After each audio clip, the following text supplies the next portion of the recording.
One man is being victimized by our own government. One man whom they fear, yet who millions love. One man who is willing to take the poison arrows of lawfare. One man whose voice has been taken away by a corrupt judge operating in a corrupt system. One man who has been ridiculed and insulted. One man who refused to back down. One man who refused to back down.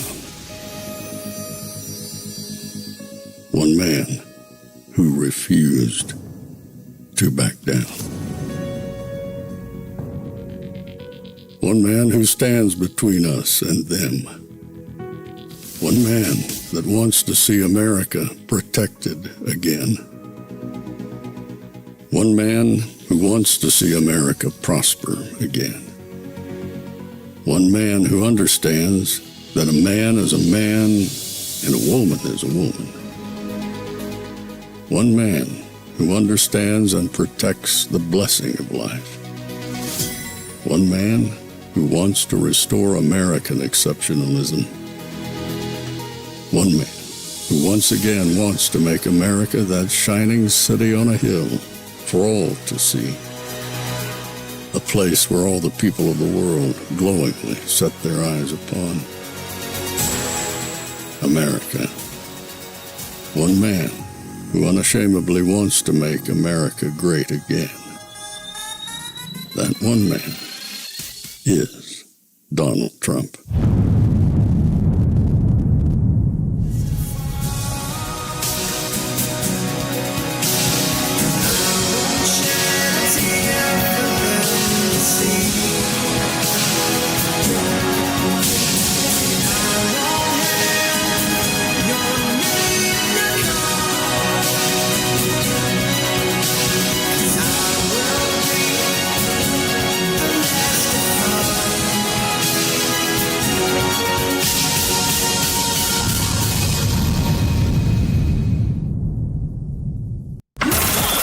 This is Fanfare with Barry Cunningham.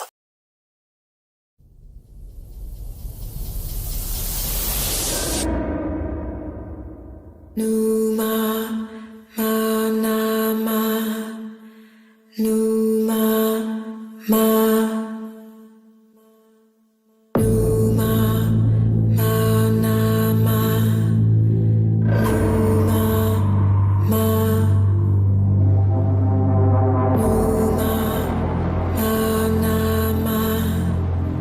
Numa, ma.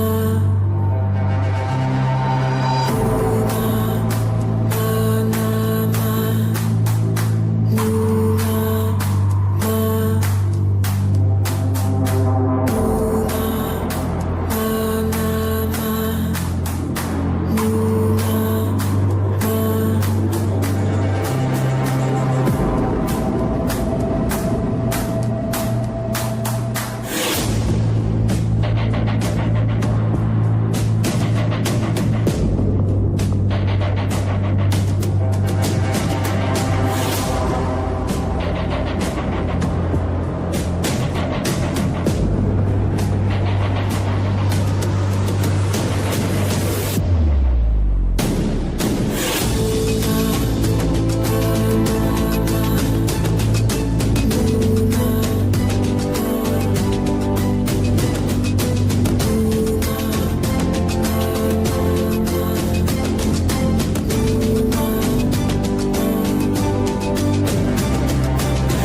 So over the weekend, that video was posted, and then it was basically underscoring an image that the department, I think it was Homeland Security, had put out when it said Patriots in control. And it wasn't until I saw that, and then seeing some other things over the weekend, that I said, now's the time. Now's the time to rip open the shirt. And as we've been talking about so many things, it's time to change the veils and accept what you haven't accepted. Believe what you haven't believed. Find comfort in what you haven't found comfort in for over 6 or 7 years. I've said it many times, and I'll say it again. If you have not, as of yet, decided that you need to ingest, if you haven't understood right now, it's time to really get involved and pull the cobwebs off of your eyes. Now is the time. I may be one of the crackpots out there that are talking like this, but I'm going to tell you the real deal from my perspective. There are so many people out there who have called certain people Q-tards and that we're, dealing in slop and all this other kind of stuff, is because they don't want to admit it. They don't want to erase their cognitive dissonance. There can only be one thing that you're seeing right now play out. And those of you who are, quote, as I'm now saying, real ones, you are now seeing it. I keep telling people, and I only say it because he said it. I'm not making it up. I wasn't involved in it.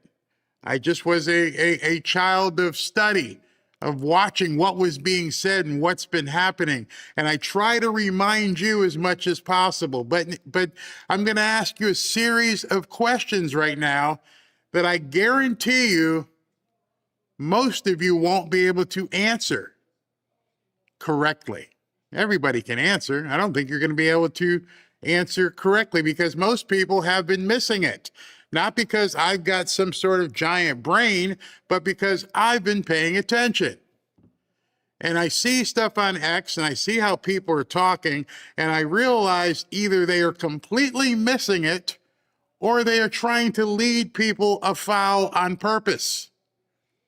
That can be the only two reasons. I'm sure you've heard many people, especially Democrats and rhinos, talking about this is over regime change. Regime change. Is it? Is it about regime change? I've heard some people say, oh, this is about oil. Is it? Is it about the oil? I've heard some people say it's about terrorism and stopping terrorism. Is that what it's about? I've heard even myself and other people now talking about, is it about the Monroe Doctrine? Is it? Is it now the Donroe Doctrine? Is it about the war on drugs? How are you going to answer that? Is this about fentanyl and all the other stuff? Is it about the 2020 elections? A lot of people are asking themselves these questions. I don't get what this is all about. Is this really America first? Is another thing we've been hearing lately. Really? Are you really asking yourself that? Is this what America first is all about? All right, so gird your loins, because I'm going to tell you which one of those was correct. All of them. Every single one of them. The answer is yes. It is one big, giant-ass box with a bright red bow tied up on it. Yes, to all of that. It's 100% everything that everybody's talking about, and they're trying to find a singularity. It's nothing about singularity. It's all of it. It is the fentanyl, the cocaine, the trafficking. It is the Monroe Doctrine. It is the oil. It is all of it. But for some reason, people are trying to segment instead of taking a big ass red pill and going, oh, this is everything, isn't it? Oh, it's everything. It's all yes. And now some of you may be saying, I didn't vote for that. I voted for, that part. I voted for this part. Or I voted for that part. And I'm here to tell you, straight to your face, you're wrong. You most assuredly voted for every single aspect of this. You voted to take down the oil. You voted to stop and find out about the 2020 election. You voted for regime change. You voted for the Dunn Roe Doctrine, which we shall call now. You voted for every single one of it. I'm going to prove it to you. You see the pundits and fraud pollsters and the panicans, they've been fraudulent from the beginning.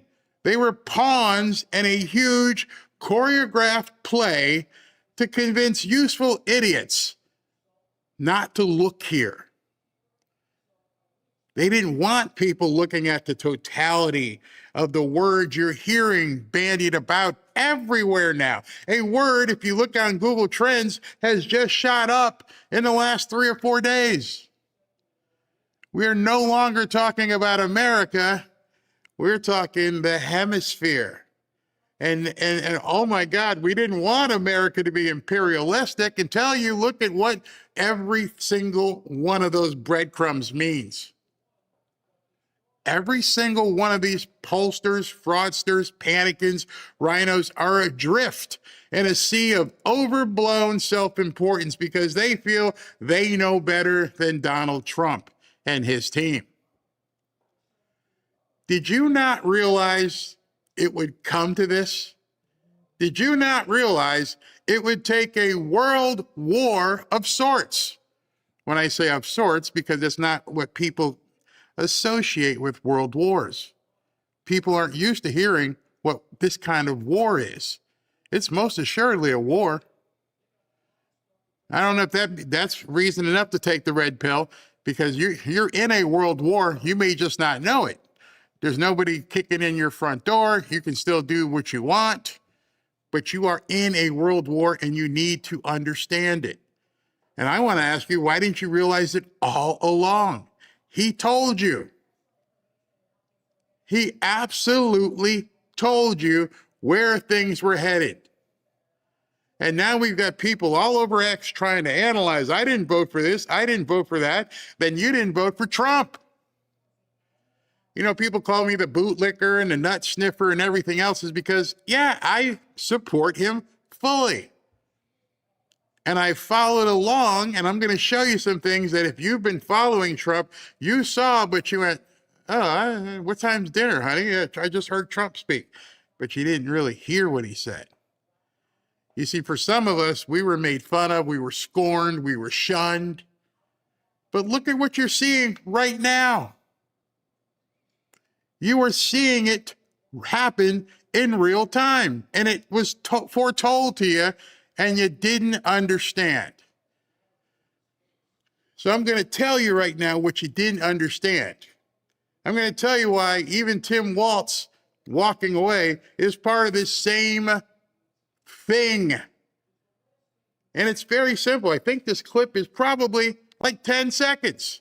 All right, you paying attention? Have I got your attention? Have you got your attention right now? Hey, listen to this. When I get back into the Oval Office, I will totally obliterate the deep state. They will be obliterated.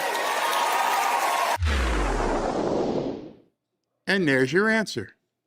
And he said it over and over. When I get back in office, I am going to obliterate the deep state. So now go back to what I said earlier. Is taking the oil, obliterating the deep state. I mean, you're damn right. Russia, Cuba, China, they've all been dipping their beak in that trough for some time. They've been getting enriched for quite some time on that Venezuelan oil that Trump most assuredly claims is ours. He's not going to allow that anymore. Where do you think some of that money has been funneled to? Deep state. Do you think taking on the drug boats and stopping the drug trade as much as possible isn't a matter of national security and also hasn't gone to enrich the so-called deep state? Yep, pretty much. If you're paying attention, you know that. Let's see. Do you think the 2020 election may have somehow been involved with the deep state? Yeah, you're probably nodding your head and going, yeah. And I could go on and on and on for like the next 10 minutes, but I think you get the point. When you supported Donald Trump, you supported the obliteration of the deep state. Just how did you think that was going to happen? Did you think that, they were just going to say, oh, okay, we're done? Or did you have to just go surgically and start taking them apart piece by piece by piece? To the point where they're freaking out right now because they're thinking to themselves, what the hell do we do? Every place you turn, USAID, Ukraine, you don't think Ukraine had something to do with taking down a deep state? Yeah. That's the picture you have to have. And that's why I posted earlier about Tim Walz and like, you got to think big picture. This man isn't looking at, you don't give a crap about Tim Walz. You don't care about Tim Walz. What he cares about is what his role was in the overall scheme of things. There may not have been an arrest, but you don't know what else is going on. Timmy doesn't seem like, with his tampons, like he wants to spend any time in jail. You don't know if Timmy is singing like a bird. You don't know if these Somalians are like, we're going to take you out, Tim. And he's like, Donnie, can you help me out? You don't know. But what you do know is what America First really is. America First is about taking down the deep state, protecting his country, and as President Trump has eloquently said, utilizing the Monroe Doctrine to protect the entire hemisphere.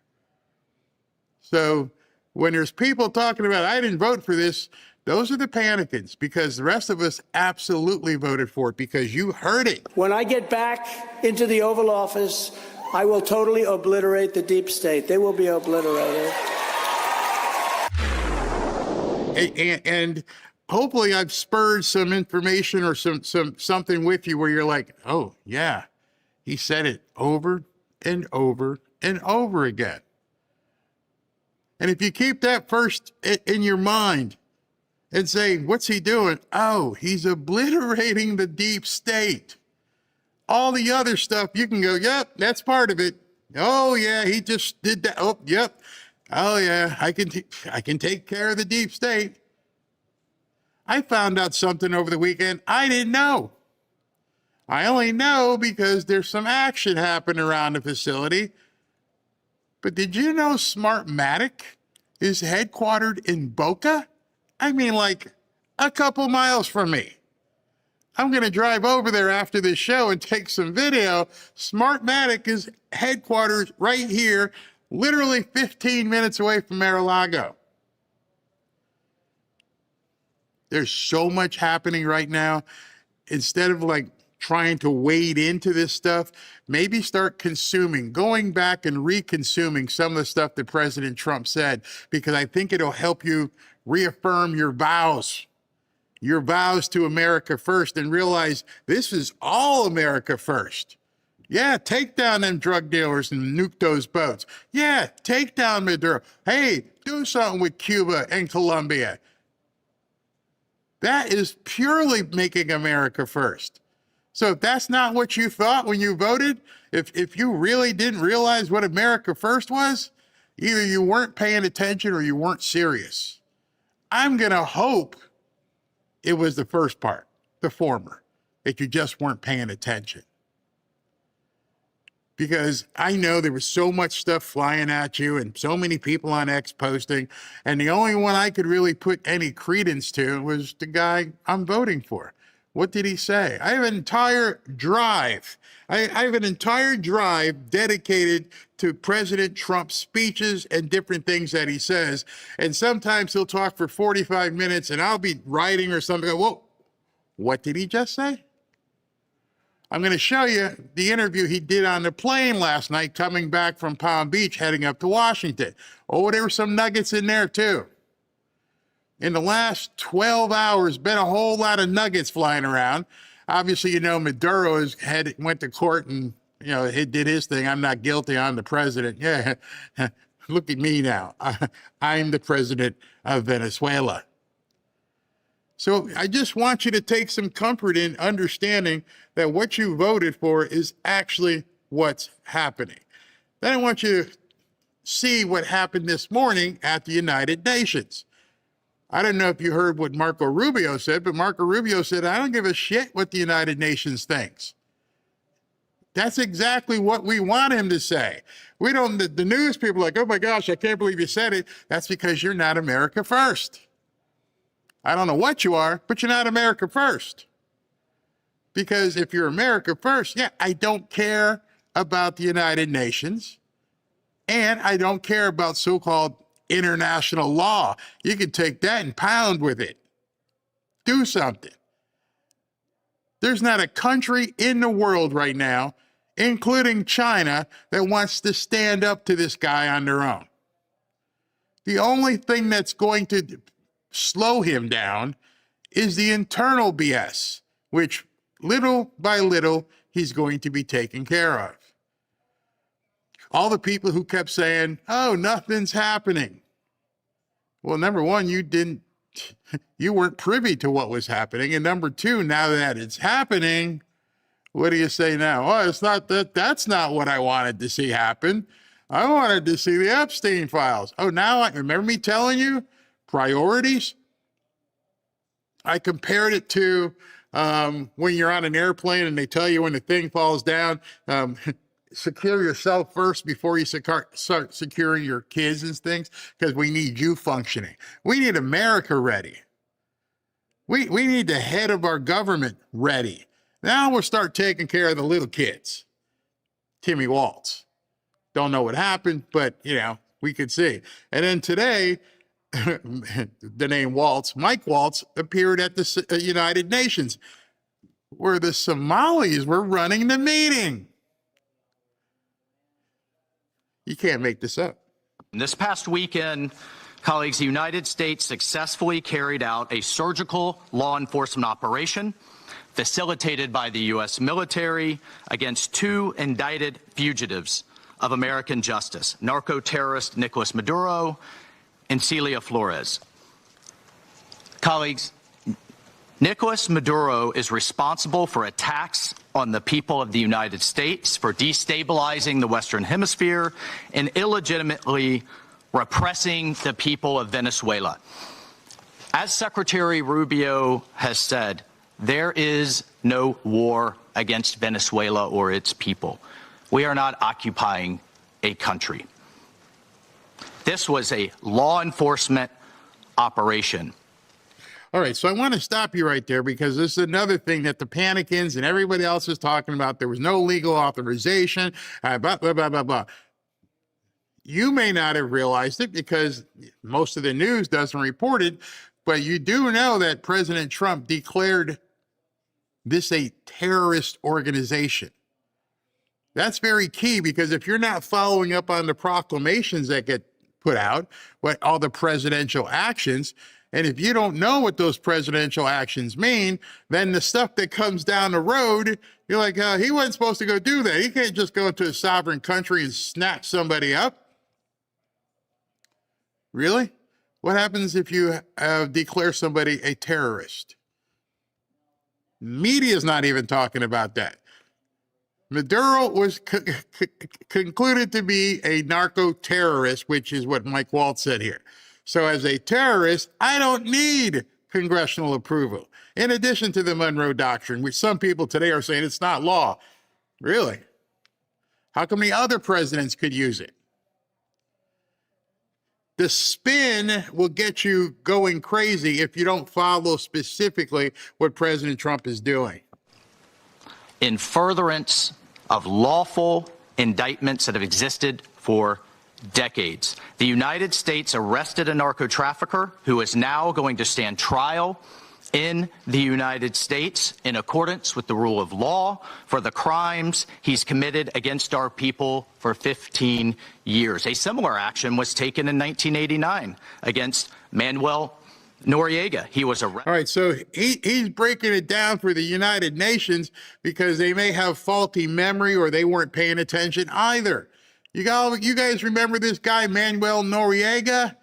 What happened there? Oh, that's right. We took him down. Did we need congressional approval or UN? Nope, he was a terrorist. Oh, okay. Carry on. Indicted, convicted in a court of law, served in prison in the United States and in Panama, and the Panamanian people, the American people, are safer for it.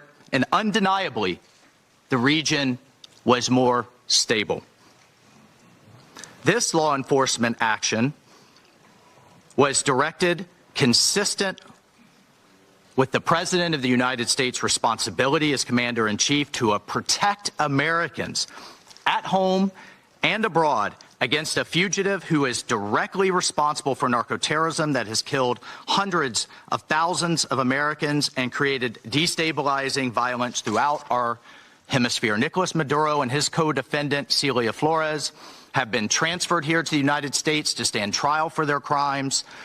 Maduro was indicted by a grand jury in the Southern District of New York and faces very serious criminal charges. All right, so right now what people should be doing is going back and looking at proclamations, not just that President Trump put in effect, but Obama, Biden, and Bill Clinton. How many of these indictments for so-called, terrorists are sitting there but never have been enforced? You see, they were very good at declaring people terrorists, but they were very bad in trying to go get them. They wanted people back then to think they were doing something. Oh, yeah, he's a bad guy. We should do something about it. Oh, yeah, maybe we will. Wink, wink. But they never executed. They left the door open for President Trump. He's had an indictment since 2020.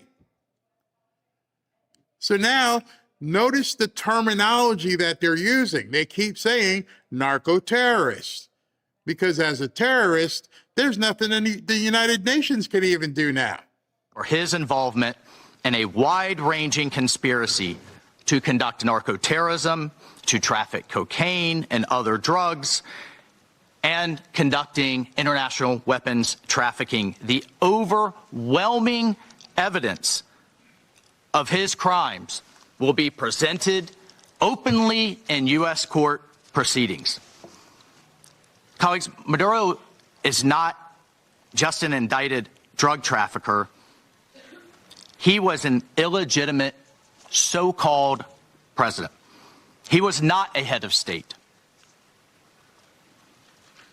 For years, Maduro and his cronies have manipulated Venezuela's electoral system to maintain their illegitimate grip on power. In fact, just 2 years ago in 2024, a UN panel of experts report found that the election in that year was absolutely and completely a farce and fell well short of the most basic transparency and integrity measures essential to upholding credible elections. If the UN and the United Nations in this body confers legitimacy on an illegitimate narco-terrorist and the same treatment in this charter of a democratically elected president or head of state, what kind of organization is this? We should note that over 50 countries, many nations, including the European Union, including a number of Latin American countries in the region, and of course the United States, again, over 50 countries rejected the legitimacy of Maduro's re-election following the disputed 2024 elections and do not recognize him as Venezuela's legitimately elected president. Did you notice what he threw in there at the end? The 2024 elections. Now, They're going to say he was talking about what he did, what Maduro did back in, Venezuela, where he was down 59-41, and then all of a sudden he won 59-41. It completely flipped in the 2024 election, which caused Machado, the woman, to go into hiding. So to me, that was the opening of them looking at how did that happen? Because now if they can say he did a crime against the people, he was anti-democratic, and now you start looking at Smartmatic and Dominion and everything else, and that's going to open up an entire other Pandora's box, which I think they already know. But now it gives them the end. The Maduro pled not guilty, and he's not getting out anytime soon. He's being held without bail. But his attorney said discovery is going to be lengthy. Well, what do you think the American discovery is going to be when they start digging into everything this guy did? Now, I want to show you something in case anybody on the left tells you this is Trump going after a bad guy for his own billionaire friends. And when I said earlier about how they knew, when I say they, the Democrats knew he was a bad guy. They declared that he was a bad guy. They just chose not to go after the bad guy. Listen to this. We're going to walk down memory lane here. Quickly turn to Venezuela, where Maduro once again demonstrated his complete disregard for democratic norms and proceeded with his illegitimate inauguration. As President Biden emphasized... Wait a minute. She doesn't look like Caroline Leavitt. I must be remiss. Who is this woman talking about the illegitimate election of Maduro? Then why didn't y'all do anything about it? If you knew, why didn't you do something? During his meeting with President-elect Edmundo Gonzalez Urrutia on Monday, January 6, we believe that it is essential that the will of the Venezuelan people is respected. In coordination with our partners, we've given Maduro and his representatives every opportunity to restore democracy. I just had to check my watch because she just said January 6th of whatever year she was talking, and it happens to be January 5th right now. What the hell did you not do anything? Did you just, I'm not doing anything the United States wants me to do. Okay, never mind. You see the difference? You see, the media is complaining because President Trump acted. You're not supposed to actually do something. You're supposed to take your 4 years and hang out and talk tough, but not do anything. The Biden administration with Kamala Harris actually knew and put a $25 million bounty on Maduro's head, but never even planned on executing. Why? Why, if you know there's a bad guy and he's doing all this bad stuff, why didn't you do something about it? But they haven't. So today we are building on all of our previous actions and taking further major actions. We announced new sanctions on key Maduro-aligned officials as a part of our efforts to hold them accountable, and we imposed more visa restrictions totaling nearly 2,000 individuals. We also... Okay, so many of you, which you will see, there was a part in the Sunday shows where, what's her name? Margaret Brennan of the propagandist show that she runs, Face the Nation, where she asked Marco Rubio, well, what about other people? Why don't you go after them? Well, you already told us we can. It's coming. If you're on some list that the other presidents, ceremoniously put together, but did decide they were going to actually execute on, we're coming. Trump just has to do what we're supposed to do. And now they're shocked. They shouldn't be. They're the ones who put it on his head. So it makes it easy at that point to finish off what you guys started. Increase the reward amount to $25 million for Nicolas Maduro and his so-called Minister of Interior as part of the Department of State's Narcotics Rewards Program. Quickly. I'm serious. You can't make this up. The problem is people haven't paid attention. The problem is that people are being swayed and have the lifespan of a tweet. I don't know if you know this, but tweets have lifespans. The average lifespan of a tweet is 25 to 40 minutes. So it's gone. I forgot it. I saw it once and I'll never see it again. Same thing with television. Nobody's remembering this stuff except for one guy and whoever he's got working with him who know, go here, go here, go here. And so the Democrats, in terms of them fighting back, are trying to do everything to obfuscate. It's illegal. Well, if it wasn't illegal back then, how is it illegal all of a sudden?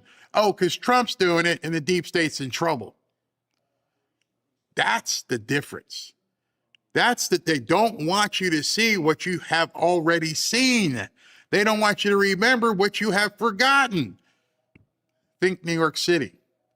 Your buildings got blown up and you got some idiot you went and elected because you don't remember, or you're too young, you don't remember what happened. The idea is to be a student of history. I feel so bad because when I was in high school and college, I didn't pay attention.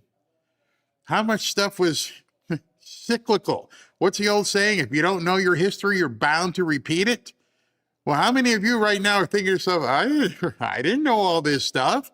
I didn't understand. Yeah, I didn't understand why we're going after fentanyl and oil and everything else. I didn't know it was a part of a bigger idea. When I get back into the Oval Office, I will totally obliterate the deep state. They will be obliterated.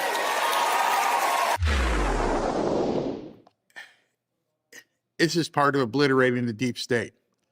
And we've been told about it for quite some time, and a lot of people didn't pay attention, including, myself on some of this stuff because I have to continually look it up. But I just want to tell you, we'll get back to it, but if you haven't been paying attention to something else, I just checked right now, silver back over 75, which could mean the banks are going to have a big problem. 76.67 right now. Silver is up 8%. Gold is following suit. If you have the opportunity, and also I mentioned in one of my tweets, what do you think is going to happen with oil? Now that Chevron and some of these other companies are going to get in there. Last time I checked, the stock market was going crazy too. Trump knows all of this. Let me see what the stock market is right now. Stock market is up almost 800 points. Get some. Yeah, you definitely got to get some. Let me go ahead and show you this message from Lear Capital, who I buy my silver from. I think I have it here. Where did it go? If not, I'll play. Oh yeah, here we go. Check it out. It's genius. It's pure genius. America is the country that started the AI race. And as President of the United States, I'm here today to declare that America is going to win it. We're going to work hard. We're going to win it. Why do so many financial experts call silver the most undervalued asset today? Because silver is essential to the future, from solar tech and electric vehicles to the explosive growth of artificial intelligence. Demand is rising fast, and yet silver is still trading at a bargain. With billions pouring into AI, silver prices have only one place to go, and that's up. In fact, silver may be the most overlooked asset class in financial planning. The opportunity for silver is well documented. The market for silver could double or even triple by 2026. You see, I believe in hard assets like this bar of silver. You can hold it in your hand, you can put it in your IRA, you can put it in your home safe. And relative to gold, it's very affordable. That's why I urge you to call my friends at Lear Capital and get their free report, The AI Revolution, and see why silver prices could be set to soar. Call 800-601-5430 or go to learberry.com. But don't wait. We all know. We've seen it. The government can print lots and lots of dollars, but they can't print silver. For some time, I've been telling you guys about gold and silver, and I've talked a lot about prosperity because, to be honest with you, that's how everything moves nowadays. President Trump talks about prosperity. He brings it up quite often. The only ones who aren't talking about prosperity are the Democrats. They don't want people to be prosperous. In fact, over the weekend, so many doomsayers were like, oh, the market's going to crash on Monday. Well, little did they, I guess they didn't understand, because as I'm looking at the market right now, you can see right there, almost up 800 points. People know that little is going to change. In fact, things are going to get better for certain companies because of what is now coming out. I almost feel there's a liberation, not just in Venezuela. I think there's a liberation in boardrooms across the country. I think these people were browbeat. I think they were beat down and told what they could and couldn't do, that they just couldn't chase open prosperity, open wealth. They just couldn't do it. They were going to get fined and DEI and everything else. And I think January comes along, 2026 that we're in, and people are realizing this guy is going to let things flow. The oil companies were up 10 or 11 points over the weekend. Things are going great. And the Democrats have absolutely nothing. And one of the things, you guys know, I talked to a pollster. I won't say his name because I don't want to embarrass him, but it's the question I asked during that interview. If everybody from the media to pollsters are using and evaluating based upon the model that they normally use for presidential elections, then you're going to miss the boat completely. There's nothing you can compare to what President Trump is going to do, and you don't know what's going to happen tomorrow. None of us do. None of us knew yesterday that today Tim Walz was going to end up saying, I'm done. That a 23-year-old YouTuber with a camera, a microphone, and ambition would expose something that would take down a potential bigwig in the Democrat Party. That guy was this close from being the vice president, and today he's going to be out of a job. I mean, he can finish out his term. I don't know why he's going to finish it out. He should just resign. But he's no longer running for governor, which means his political career is done. Which should also mean Kamala's political career is done. You associated yourself with that toxic fungus. Instead of it being toxic masculinity, you associated yourself with toxic fungus fraud. You cannot say today, Kamala, that you didn't know, because if you say you didn't know, that makes it even worse. It shows you're even bigger of an idiot than we already thought you are. You just hope people wouldn't notice. You hope people wouldn't go looking around in some little Somalia soda. So, I mean, you guys really think Nick Shirley did this on his own? I'm just saying. You see how this worked? You can't tell people, you have to show them. People were telling people there was fraud in Minnesota, but they had to be shown. And now that they've been shown, look how fast it went. It was wildfire, done. So as I've been telling you, you have to show these people. And the more is shown, the more people take in. So let me show you something. I want to show you this. Some people will call this, for lack of a better word, a Q-proof. I don't care what you call it, but I want you to have to understand. The video I'm going to show you was posted by Trump, was posted by Q on January 5th, 2019. January 5th, 2019, this video I'm going to show you was posted. That's 6 years, right? Yeah. That very same video was posted today by President Donald Trump. Here it is, right here. January 5th at 1 o'clock in the morning. President Trump posted this video without comment. Coincidence? You don't believe in coincidences anymore, do you? Are we just complete Q-tards? Are we crazy? Is it just by chance that President Trump found this video in thousands or hundreds of thousands of videos that have been posted since January 5th, 2019, and he just happened to post the same video on the same frickin' day? You believe in that?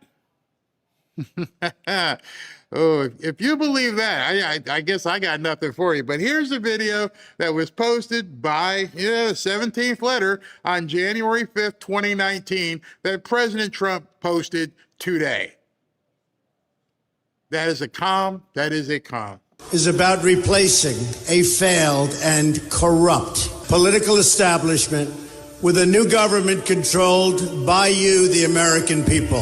The Washington establishment and the financial and media corporations that fund it exist for only one reason: to protect and enrich itself. The establishment has trillions of dollars at stake in this election. For those who control the levers of power in Washington and for the global special interest, they partner with these people that don't have your good in mind.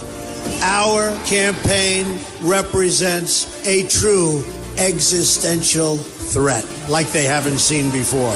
This is not simply another four-year election. This is a crossroads in the history of our civilization that will determine whether or not we, the people, reclaim control over our government. The political establishment that is trying to stop us is the same group responsible for our disastrous trade deals, massive illegal immigration, and economic and foreign policies that have bled our country dry. The political establishment has brought about the destruction of our factories and our jobs as they flee to Mexico, China, and other countries all around the world. It's a global power structure that is responsible for the economic decisions that have robbed our working class, stripped our country of its wealth, and put that money into the pockets of a handful of large corporations and political entities. This is a struggle for the survival of our nation, and this will be our last chance to save it. This election will determine whether we're a free nation or whether we have only the illusion of democracy, but are in fact controlled by a small handful of global special interests rigging the system, and our system is rigged. This is reality. You know it, they know it, I know it, and pretty much the whole world knows it. The Clinton machine is at the center of this power structure. We've seen this firsthand in the WikiLeaks documents, in which Hillary Clinton meets in secret with international banks to plot the destruction of U.S. sovereignty in order to enrich these global financial powers, her special interest friends, and her donors. Honestly, she should be locked up. The most powerful weapon deployed by the Clintons is the corporate media, the press. Let's be clear on one thing. The corporate media in our country is no longer involved in journalism. They're a political special interest, no different than any lobbyist or other financial entity with a total political agenda, and the agenda is not for you, it's for themselves. Anyone who challenges their control is deemed a sexist, a racist, a xenophobe. They will lie, and then again, they will do worse than that. They will do whatever's necessary.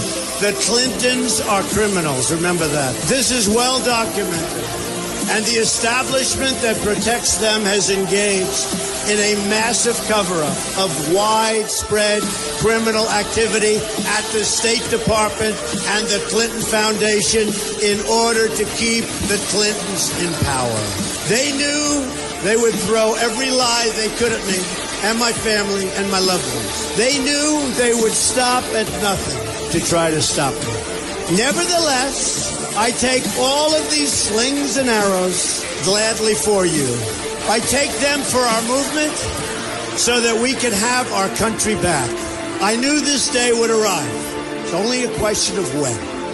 And I knew the American people would rise above it and vote for the future they deserve. The only thing that can stop this corrupt machine is you. The only force strong enough to save our country is us. All right, so I'm going to break in right there because that is the answer. The only thing that can stop this is what you're seeing on X right now. The only thing that can break this movement, the only thing that can stop Trump from winning and America being the shining light on the hill is you, us. The division that we're seeing on X where people are fractured because they need to stop it.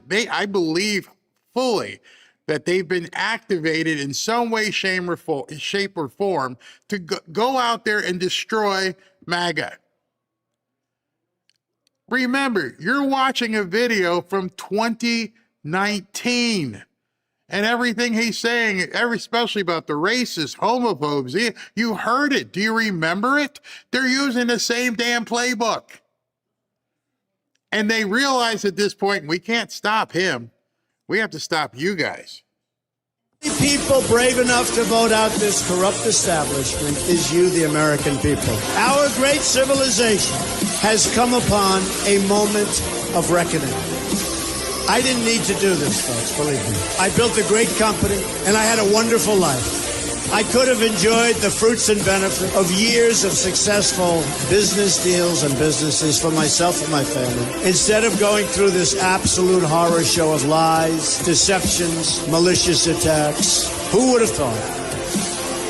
I'm doing it because this country has given me so much, and I feel so strongly that it's my turn to give back to the country that I love.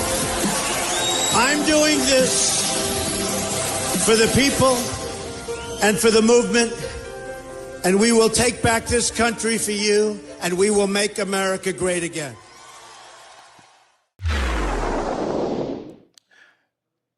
That, again, was posted January 5th, 2019, and President Trump posted it today, January 5th, 2026. The only way you could look at that is say, yeah, it's a big coincidence. That's the only way a naysayer could possibly look at that. As methodical as this man has been, as everything has been laid out, as the comms that he has dropped and continues to drop, you're going to hear some more of those in a little bit. If you believe that it's just a coincidence that he dropped that video on the exact same day 6 years later, I can't help you. There's nothing I can tell you. He dropped that at 12:55. He could have waited at 11:55 before it became January 5th. And, a lot of people say, hey, I'm not on Truth Social. I don't see this stuff. Well, I'm showing it to you. There's the video. It's the exact same video.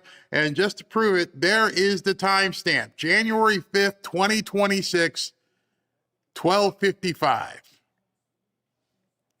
So maybe I'm just completely crazy. Maybe I am a conspiracy nut. Maybe I wear tinfoil hats around the house. But then if that's true, you got to explain to me how that video, which pretty much states how things are now, was posted on the exact same day by that 17th letter person. And then today, all of a sudden, it gets dropped again. I can't wait for somebody to go, oh, that's just a big, it's a coincidence.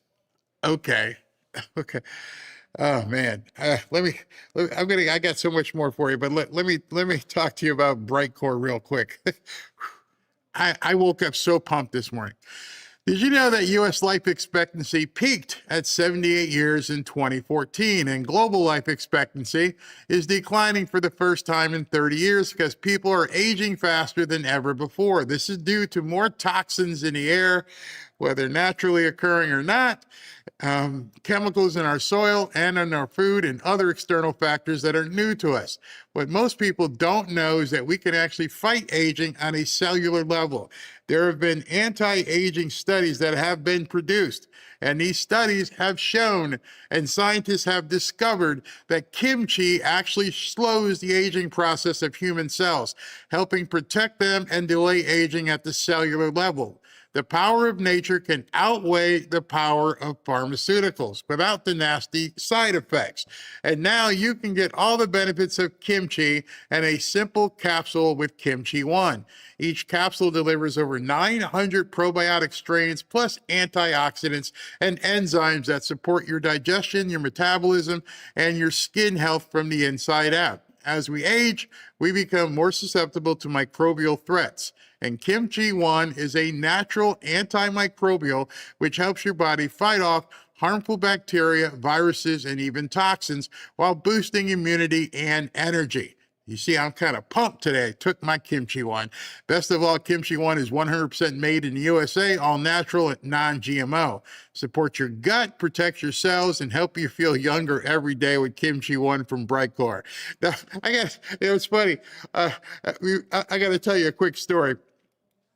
But if you'd like to try Kimchi One today, you can get an exclusive offer by clicking the link below in the description, or just use the code Barry for 25% off your entire order. Or for an even better deal, call my friends at Brightcore for up to 50% off your order and free shipping. Give them a call now at 888-418-6738. I was chuckling because I think I've told you guys once about this story, and it's kind of funny to me. When they say gut health, I think it's a euphemism. I think it's a big euphemism, because I even thought, what's gut health? Does it feel better? You become quite regular, if you know what I just gonna leave it at that. I don't want to give you too much information, but I had to ask Kim. I'm like, Kim, is that supposed to be a byproduct? Oh yeah, it's clearing stuff out. You don't got to be taking no laxatives. You don't have to go get Miralax or none of this stuff, or eat a whole bunch of fiber. You take some of that kimchi stuff, you're gonna be feeling good, really good. Maybe that's where the energy comes from. Too much information. I understand. I won't continue. By the way, Lauren, let you know, tonight I am doing a show. We're going to do a jump over, because there are certain things I can't talk about here that I can talk about when we do the jump over. I'm going to show you a video tonight that shows you specifically how the raid on Maduro's complex went down. I'm also going to show you how the news is trying to, twist people's public opinion of everything, because that's just what they do, and they realize they've got nothing left. So 7:30 or so tonight, we're going to do that. And then tonight, we'll also begin giving away some hats. I'm almost done with the new website, and when I'm done with the new website, we'll have all kinds of things for you guys to go on there. I think silver ended in terms of the giveaway with silver. Fishing trip ended. We got some hats, and we got some other goodies coming up here in the new year pretty soon. So stay tuned. Let me take a second. I haven't taken any of your comments in a while. Chaco says, God bless the USA. I'm down with you. Immunity is produced in the gut. I didn't really think it. What is a jump over? All right, so a jump over is I start the show, and it's on X, YouTube, and Rumble. Then when I get to the stuff that's a little too dicey for the guys here, I jump over, and basically means it's only that part of the show is only shown on Rumble, not on YouTube, and not on X. So that's what the jump over is. Let's see here. We've got to trust Trump and know that he has studied the deep state thoroughly after they gave Trump the gift of going into office. Yeah, that's all I keep saying. You start seeing the tweets or posts, whatever you want to call them, from people like, I didn't vote for this. I'm like, no, you damn sure did. You may not remember, you may not realize it, but every single one of those things I started the show with, the fentanyl, the oil, the hemispheric security that everybody is now talking about, the trafficking, all of it, every single one of it. Yes, you voted for all of it, and that's what you're going to get. It's not one. And it drives me crazy when I see some of these people on X. Oh, did you vote for a war? Yeah. Yeah, absolutely. If that's what it took, if that's what we have to do to make America first, I don't want to see any of our guys or women lose their lives, but you sign up because you want to protect America. I am the son of a guy who did that, who went to protect America. And so as we're looking at our hemispheric wall, we no longer have to have the wall in Mexico. We're going to have the hemispheric wall. Let that sink in for a bit. Let it sink in at this point with what President Trump is going to do or is setting out to do. He's looking at putting the wall around all of the Western Hemisphere. Can you imagine how secure and how prosperous and how much fun all of that would be? You know, we talk about what's his face, Mamdani, which I'm going to talk about tonight as well. And how can you look at socialism, Bernie, as an answer when you're looking at countries you can specifically get on a plane and go to, and you see the people are rejoicing today? Venezuela, you may not realize it, was a very, very wealthy country. Not just the Maduros, the entire country was wealthy. Cuba, wealthy. What happened? They put in dictators who turned it off for everybody but themselves and their buddies. Why don't the Democrats ever talk about that? Why do they not talk about life in Cuba today? Why do they not talk about life in Venezuela? They're in the media. They don't even have media in those countries. How can you possibly be advocating for people like Mamdani or Kamala or Tim Walz when you know exactly that's what people run from? Nobody wants to live in North Korea. If you got to put a wall to keep people in, there's something wrong. But yet, that's what the media keeps talking about. They want taxes to keep going up. They don't want people excluded from different parts of the world. I'm looking on Fox right now. It looks like Colombia. Let's hit that for a second. Colombia is looking to find out here soon. Preparation for what could become a potential humanitarian crisis. You can see some armored personnel carriers behind me. Colombian military forces have beefed up their presence along the border, more than 30,000 troops ordered along the border. Colombia is often the first stop for Venezuelans who are trying to flee. It's a population of 28 million. Things have gotten so bad there, 8 million people have left Venezuela, and 3 million of them have wound up here inside Colombia. So what happens in Venezuela really does affect this whole region, especially here in Colombia, where, as you mentioned, there is currently a war of words going on between the president of Colombia and President Trump. Now, inside Caracas, still calm on the streets, but we did see several thousand protesters coming out on the streets. These are people who want Maduro in power. They want him back. They are members of his party. But it's really interesting when you stand here on the border inside Colombia, where Venezuelans are free to speak, Venezuelans who actually have just walked across the border. We spoke to a couple of them and said, what do you think about the fact that the U.S. came into your country, arrested your president, and says he's a drug dealer? And it's some shocking responses, which we're translating now, but they basically said he deserves to be in jail. He's made us suffer for the past 12 years. Good thing. Certainly not the response a lot of people have expected. But as far as the people who are leaving, that's what they're saying. How many people are leaving the United States? No. See, whenever they show the border in Mexico, you don't see a whole bunch of people exiting. They're all trying to get here. This crappy country, as the Democrats say. They're all trying to come here. Funny. How can that be if we suck so bad? Because it's not true. So let me go ahead and show you this. What do we got here? Let me just make sure I got the right thing. This is President Trump on the plane coming from Mar-a-Lago last night. And there's some big nuggets that he drops on here. Hello, everybody. Hi, Mr. President. You came from a different way this time. Yeah, a little bit different. We have some good people. We have Senator Lindsey Graham. Hello, everybody. We have Howard Lutnick, Commerce. We have Steve Miller. We have a lot of people. We have Aaron. We have a lot of people. Go ahead. Hi, Mr. President. Have you spoken with any of the U.S. service members who were injured during that operation in Venezuela? Yes, we have calls into them. I don't want to speak.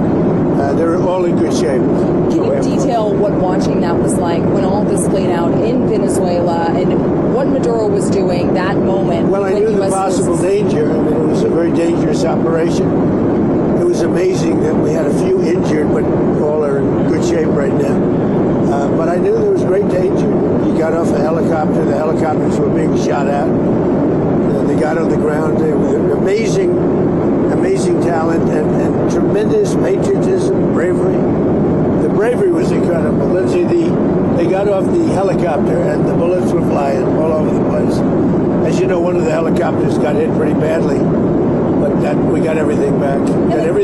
And nobody killed. The next question is who's in charge of Venezuela right now? Have you spoken to the newly sworn-in president there, Rodriguez? And what are your thoughts on the entire situation? You said the U.S. would run Venezuela. We're dealing with the people. We're dealing with the people that just got sworn in. And don't ask me who's in charge because I'll give you an answer and it'll be very controversial. What does that mean? We're in charge. Don't ask me. You know what? You're not going to want to hear the answer. Well, okay. Who's in charge? Me. That's who's in charge.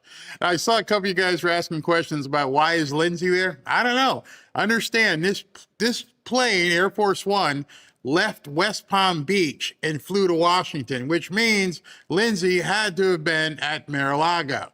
Was he there for New Year's Eve? I don't know, but he was there along with Howard Lutnick because of tariffs. So here's what I'm thinking as he's flying back to, he flew back to Washington last night, and the two guys that were next to him were Lindsey Graham and Howard Lutnick.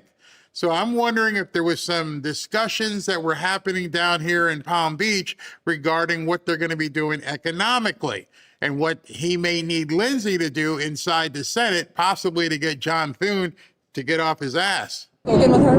We're in charge. Have you spoken with her? No, I haven't, but other people Do you want have. to? Yeah, at the right time I will. Did the U.S. give Delcy Rodriguez any guarantees in exchange for cooperating with your administration? No, but she's cooperating. Are you going to demand free and fair elections in the short term in Venezuela? Well, it depends, what you're talking. We have to do one thing in Venezuela, bring it back. It's a dead country right now. It's a country that, frankly, we would have been, if I had lost the election, we would have been a dead country. We would have been Venezuela on steroids. Venezuela right now is a dead country. We have to bring it back, and we're going to have big investments by the oil companies to bring back the infrastructure. And the oil companies are ready to go. They're going to go in, they're going to rebuild the infrastructure. We built it to start off with many years ago. They took it away. You can't do that. You can't do that with me. They did it with other presidents. How soon do you think an election can take place in Venezuela? How soon can an election take place? Well, I think we're looking more at getting it fixed, getting it ready first, because it's a mess. The country is a mess. It's been horribly run. The oil is just flowing at a very low level, much lower than, even if it was badly run, it should have more income, more oil than what they're doing. So we're going to have the big oil companies go in. They're going to fix the infrastructure. They're going to invest money. We're not going to invest anything. We're going to just take care of the country. We're going to cherish the country. We're going to take care, more importantly, of the people, including Venezuelans that are living in our country that were forced to leave their country. And they're going to be taken very good care of. Yes, ma'am. Have you spoken with the oil companies about going into Venezuela? I have. Which ones? Have you received any commitments? All of them, basically. Any commitments from the oil companies?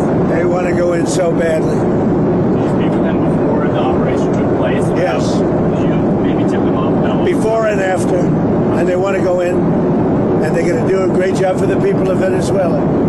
And they're going to represent us well. But, the infrastructure is rusty, rotten, most of it unusable. It's old, it's broken. You see pipes laying all over the ground. Nothing's been invested for years.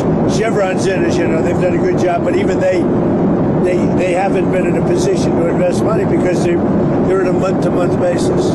What happens to those? They're only there because I wanted them to be there. Are there any contingencies in case the military in Venezuela is unhappy with the U.S. the way it's running Venezuela? Do you guys have plans for anything? So Venezuela thus far has been very nice, but it helps to have a force like we have.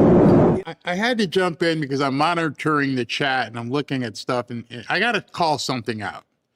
When I keep seeing people talk about, I don't trust Lindsey Graham, I don't like Lindsey Graham, or whatever, it's not about you. None of this is about you. He must know something. He must put some credence in him. He knows a lot more than either one of us. So if he's got him on Air Force One, which means he had him at his personal residence in Mar-a-Lago, he must have a need for Lindsey Graham. If we voted for this man, we need to trust him. I don't need to like Lindsey Graham. I don't need to trust Lindsey Graham.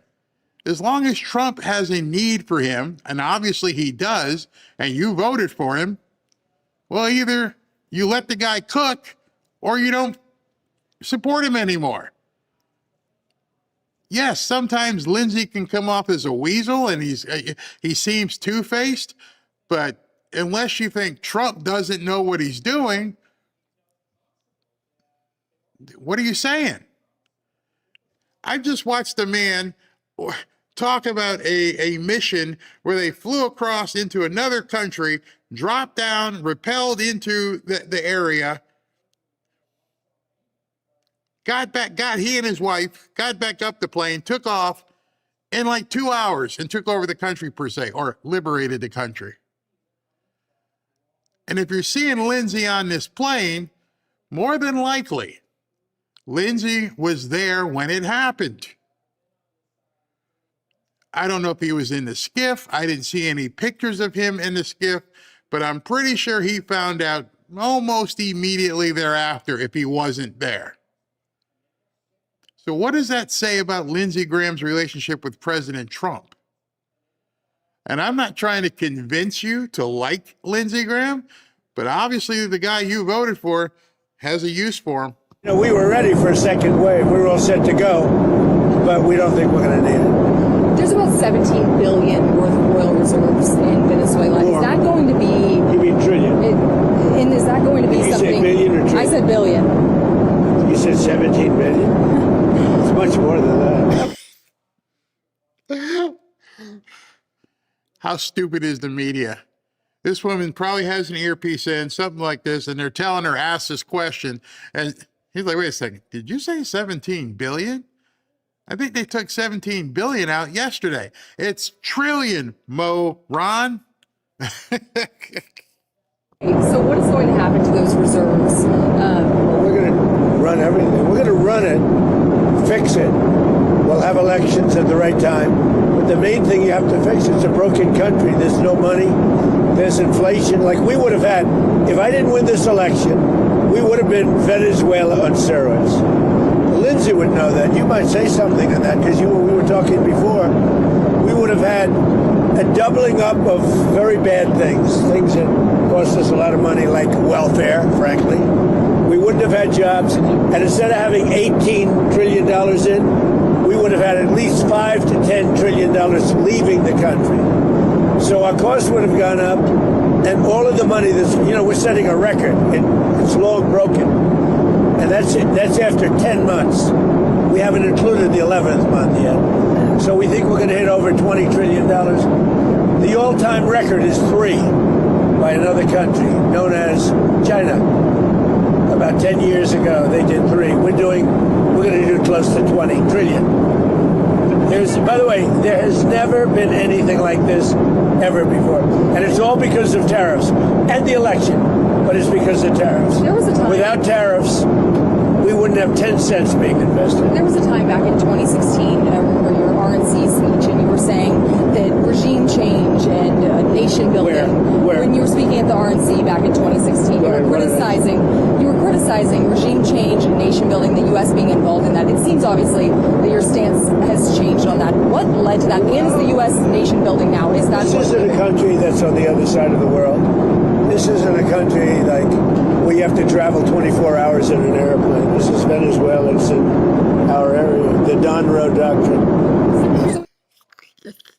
I heard him say that. I was like, oh, number one, you could look at this woman and you could tell 2016, she probably wasn't even around. She's probably in high school.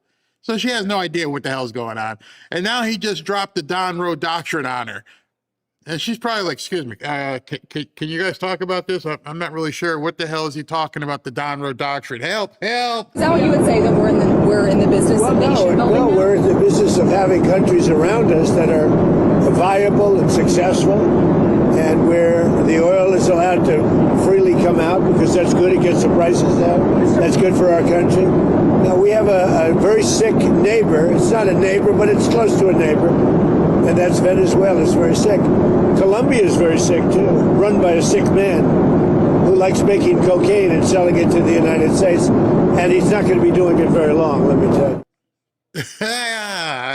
All right, so you're the guy down in Colombia who's making Breaking Badass down there saying, come get me, which is what the president, I guess we can call him president of Colombia, has been saying. Pretty much the same thing Maduro was saying.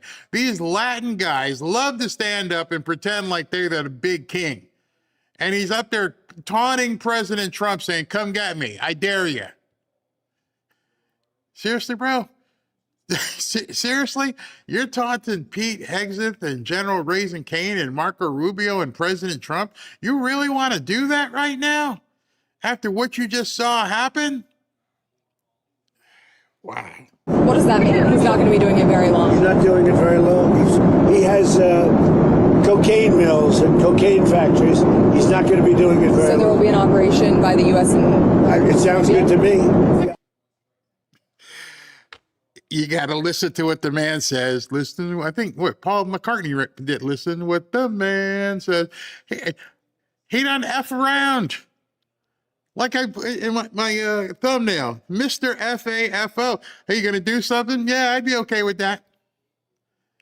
Now, what I find funny, because he said it about Colombia, and you'll hear him say it about Cuba, at this point, it's probably going to be enough for him to tell certain people, yeah, I don't want you here either. And to cause people to freak out, to cause people to want to negotiate. I don't even have to give the green light to something.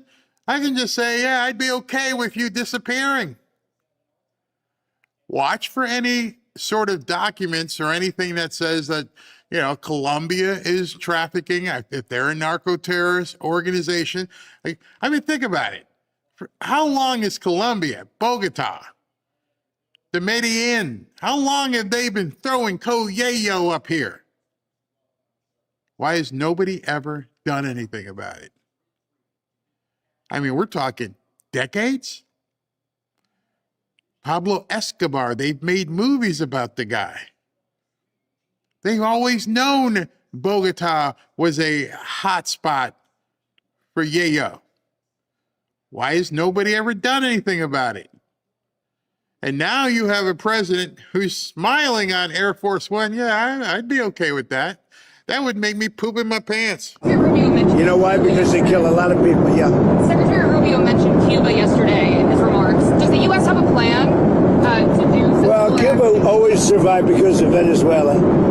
Now they won't have that money coming in. They won't have the income coming in. You know, a lot of Cubans were killed yesterday. You know that. A lot of Cubans were killed. I've got to stop there because he dropped something here you guys might not realize. The Cubans, or rather the guards that were surrounding Maduro, 40 of them that were obliterated, were Cubans. Why would Cubans be guarding Maduro? Yeah, think about that. And so that oil, that money that was going back and forth from Venezuela to Cuba has now been cut off. Now what does Cuba do? I mean, we're talking about a country that can barely afford to pay for its lights to stay on, and now all of a sudden, they got no money from Venezuela coming. The bodyguards, no, they're looking, but a lot of There was a lot of death on the other side. No death on our side, but there was a lot of death on the other side, unfortunately. But a lot of Cubans were killed yesterday trying to protect him. There's been protesters killed in Iran. You said we were locked and loaded, ready to go. What is the line there for when the U.S. is going to get involved in those protests? We'll take a look. We're watching it very closely. If they start killing people like they have in the past, I think they're going to get hit very hard by the United States. Do you realize what this guy has done in literally 8 minutes of seeing this? He just told Colombia, Cuba, and Iran, yeah, it might happen. I don't know. Depends on if I wake up in a bad day. I don't know if I'm a Patriots fan or whatever. I might have a bad game, but we're looking at doing something. When have you ever heard that? Ever? Transparently heard that from an American president? I might do you. I might do you. I'm pretty sure I'm going to do you. Matter of fact, the only reason I wouldn't do you is because you're going to fall apart on your own in regards to Cuba. You don't have anything. You got nothing. I don't even have to go in. I can just wait you out. When you guys don't have any way to feed people, then you're going to have to come crawling. There's nobody else answering that phone for Cuba. If we went after Venezuela, and Cuba is literally 90 miles south of my front back door, you think he's going to let any country come in and help Cuba? They're done. They are absolutely done for. We don't even have to send a strike force in there. They'll be calling, please come in to help us. My people, they don't have any food. And of course, then the media is going to say, we're the big bad people because we know we're hurting Cuba. No, Cuba hurt themselves. See, this is in my wheelhouse. I can spend 30 minutes, go down to South Miami and meet with some of the people, sitting right now outside of Cafe Versailles. And I will say, what do you think needs to happen? And unanimously, they'll be like, forget them, take it down. Now, I want to tell you guys something else too. This is almost like, I don't know, subversive. I don't want to use the word deportation. Let's call it remigration. There are a lot of people who live here in South Florida who are Cuban. They love their life here, but they loved their life in Cuba. And they had property. I can't imagine if they go back and they have some sort of records and say, this is where I used to live. This is my property. I want that back. I'm talking doctors, lawyers, people with money. Same thing in Venezuela. People who, I'm going back now. I'm not deporting you, but I just want to go back home. I like it there. I'm Venezuelan. Nobody's talking about that part. So when he first got elected in January, we met, biggest comeback ever. We talked about so really? I didn't feel it was a comeback, actually. So because the first one was... The bottom line is, we talked about a drug caliphate in our backyard. We had Venezuela, we have Cuba, we have Colombia in our backyard. And these three countries have been condemned ever since I've been in politics. Joe Biden put a $25 billion bounty on Maduro's head. Chris Smith, the day he got inaugurated, said, I hope Trump will hold Maduro's feet to the fire. You did. So what has he done? He's going to clear our backyard of a drug caliphate, countries run by narco-terrorist dictators who murder, rape, send drugs into our country to kill thousands of our citizens. To my Democratic friends, you should be celebrating this. That's what Lindsey is going to do. Lindsey is heading back to Washington to say, I don't know what you guys are talking about, because I've been here for however long he's been in the Senate, and he's going to say, we've always talked about it. I talked to you, Chuck Schumer. I talked to you. You had a problem with it. What's the big deal? This is what we all wanted. Biden put a $25 gazillion bounty on Maduro. Why'd he do it if he wasn't serious? The Democrats are between a rock and a hard place at this point. Notice the words he was using. Very careful. He kept saying the same thing. Narco-terrorists, drug caliphate, killing our people. Cuba and Colombia are done. They may not know it yet. You right now should know it.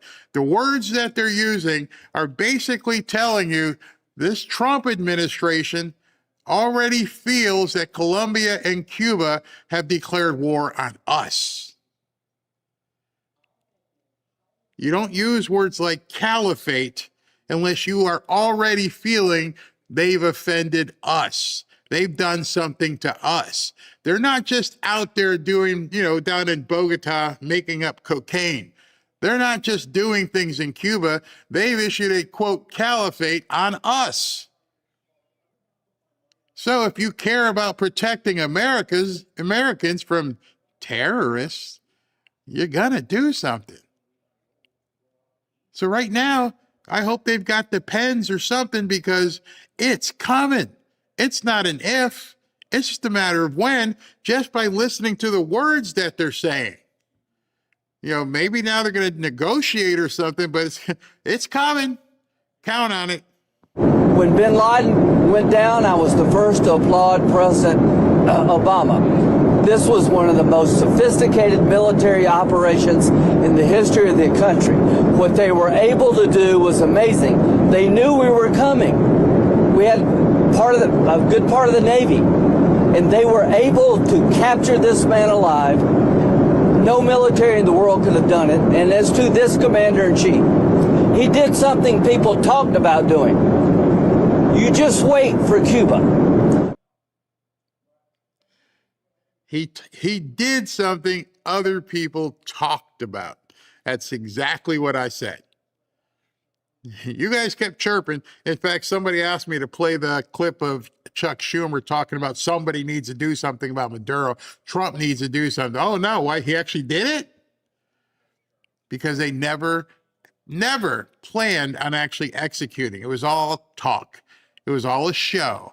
Oh, we're going to put a $25 million bounty on Maduro's head, as Karine Jean-Pierre said. Karine Jean-Pierre said, we're going to put $25 million on. Well, it ain't like you or me could go get him. How the hell you put a bounty on somebody's head where nobody in the Western Hemisphere could ever go get the guy? Hey, might as well just say we're doing nothing. Well, we put $25 million on his head. Hey, Fred, you want to go get Maduro? Good luck. Good luck. Cuba is a communist dictatorship that's killed priests and nuns. They've preyed on their own people. Their days are numbered.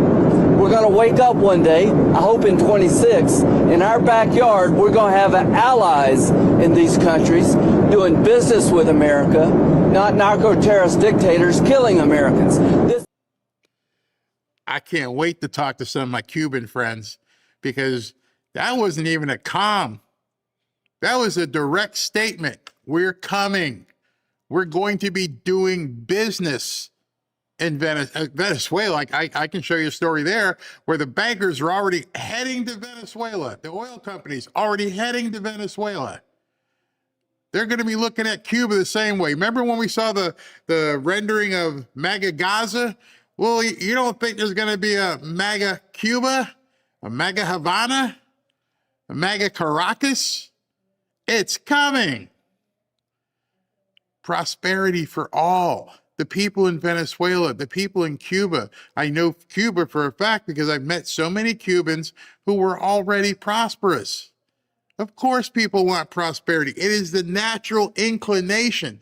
I don't know what's going on with Mandami and those idiots he's talking to, but people want to aspire. This is a big frigging day, and everybody in the world is thinking differently than they were just a few days ago because of what you did. By the way, you mentioned something that's interesting. Lindsay mentioned bin Laden. Do you know I wrote about bin Laden 1 year before the attack on the World Trade Center? And I said, you got to go after bin Laden. It was in my book. And very few people want to say that, but it was in my book. You know that, I think. You've actually talked about it. But if they would have listened to me, they would have taken out bin Laden, then you wouldn't have had the World Trade Center tragedy. Yeah, this is certainly going. Did you know that? I predicted bin Laden. I learned something every day. No, but did you hear that? Well, I didn't know. I just heard it right now. No, I wrote a book. It was 1 year before the attack that the book came out, and it talked about, there's a whole page, a whole section dedicated to a guy named bin Laden who's a bad guy who you have to take out. So I'll get the book. But right after the election, he told me, I'm going to clean up our backyard. Now, this was before he took office. This is one of the president's priorities, is to make sure that people in our backyard, narco-terrorist states, will not continue to kill Americans without the number of people that will be alive today because Venezuela will be in different hands is going to be tens of thousands. This is something to be celebrated, whether you like him or not. Not just Venezuela. It's what's coming out of Venezuela in the form of ocean-going and Gulf-going and sea-going boats. Every time we knock out a boat, and we've done a lot of them, we did 3 over the last few days, they're very rare now. You don't see too many of them. But drugs by sea are down 97%. Think of that. And now we're going to stop them by land, too. The land is easy. We had to do the sea before we did the land because it just works out. Yeah, you were just talking about the land, but it sounded like you And by the way, you have to do something with Mexico. Mexico has to get their act together because they're pouring through Mexico, and we're going to have to do something. We'd love Mexico to do it. They're capable of doing it. But unfortunately, the cartels are very strong in Mexico. I remember one time you actually, speaking of Mexico, I asked you about Claudia Sheinbaum, and you told me at one point you had offered to send U.S. troops into Mexico to combat drug trafficking there. Is that something you have spoken to her about? I think she's a terrific person. I would say every single time I talk to her, I offer to send troops. And she's just not willing? She's concerned. She's a little afraid. The cartels are running Mexico. Whether you like it or not, it's not nice to say, but the cartels are running Mexico. Yeah, speaking of those U.S. troops, I mean, one thing that Americans and a lot of people are wondering, you just sounded like you weighed out another strike, another land strike, at least in Venezuela. You sound like you weighed that out. But well, we didn't need it. We were prepared to do a second strike if we needed it. We're totally prepared. But that's off the table. We're still prepared. That's off the table now. No, it's not. If they don't. Nope. So in the chat, I saw some people going, hey, well, the other people in Venezuela are still in control. You're not thinking. You're really not thinking if you still think that some of the people in Venezuela are still in control. Did you see the ships move? Did they come back? Or is the aircraft carrier still sitting over there? Is the entire strike force still sitting right there? The answer is yes. They didn't leave. And President Trump said, if we have to go back, we're going to go back in. They're not done. We're giving you a chance. Right now, you're doing a little triage, but you can't do anything. We just showed you, you have no air support. We own the skies. We can turn off your power. That's got to make people's sphincters tighten up. I mean, just imagine, I understand a lot of people aren't involved in law enforcement and operations, but just think of what you saw, never mind what you don't know. You saw them turn off the power in the whole damn country. You know for a fact that 150 planes had their way, aircraft had their way around Venezuela, and they couldn't do anything. You have to know that the CIA and special ops are looking at to see if they're trying to move trucks around or anything else. They're frozen. They're essentially paralyzed. You can go on the media and say everything you want about how you're in control. You're in control as far as we want to allow you to be in control. Don't listen to everything you see on the media if you're not seeing the entire picture and even remembering what you saw over the weekend. I'm going to show you tonight how it was executed. One of the things that nobody's filling in is how the hell did they turn off the power in the entire country? Think about that for a second. Flip, darkness. Did they let them turn it back on? Yeah, afterwards. But what if they said, we're not turning it back on, your entire country is going to be dark? You got to think. This man is way too confident, way too smiling. And Lindsey, because some of you guys are wondering about Lindsey, maybe he's smiling because he's sniffing money. We know Lindsey likes his money. Maybe he's thinking of all the different opportunities that people he knows can do to get in there and make some money. Every time there's a war, there's always a rebuilding process. So there's going to be a $17 trillion of oil? Trillion. Behave, we will do a second strike. The question is that the American troops, are they going to be on the ground? They're doing any kind of peacekeeping? I think Americans are very... It depends on what happens. It depends a little bit on the new administration, if you want to call it. So if you see that pushback from Rodriguez and ultimately... Well, I don't think there was pushback. I think that, she frankly, called it... Well, you know, you hear a different person than I hear. Really? And you saw his initial reaction. He snapped. What do you mean pushback? Oh, that's right. She's saying some stuff in the media and you guys think it's true. You're sorry-ass, non-investigatory media. He's like, don't believe what you hear, okay? The man is telling them to their faces and they don't even understand. He's telling you as well. And you can see, he didn't even fake that. He's like, what are you talking about? What do you mean? You have spoken with her. We talked to them. Oh, you did speak. They've been very good. Because she called it kidnapping of Maduro. It's all right. It's not a bad term. Go ahead. No, are you going to demand that Delcy Rodriguez let opposition figures return or free any political prisoners?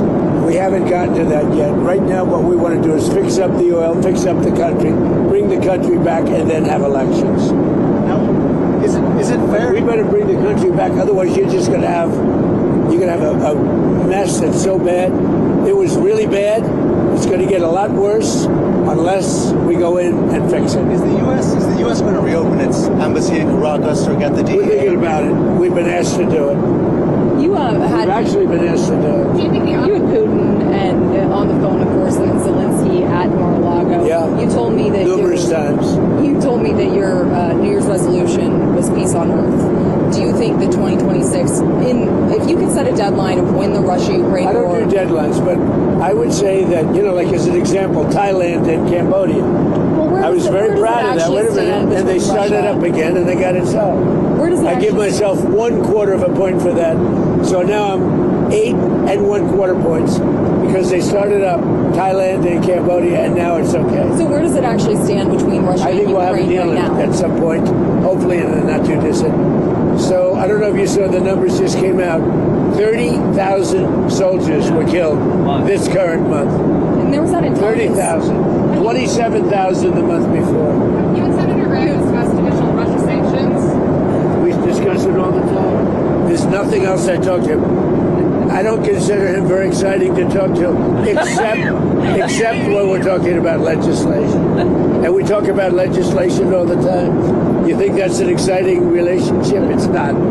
But we talk a lot about legislation, and we have great legislation coming. You want to tell them? So the tariff bill, so here's what I believe. I don't think... Told you they were talking about something with the tariffs. I didn't want to give it away, but if you see Howard Lutnick in the picture, he's talking about tariffs. And so here Lindsey's going to tell him what's getting ready to come. We could have secured the border without the threat of tariffs. I don't think we'd have a European trade deal without the threat of tariffs. So if you want to end this conflict, then put pressure on Putin's customers. He sanctioned the 2 largest oil companies in Russia, which is the biggest pressure anybody's put on Putin since the war started.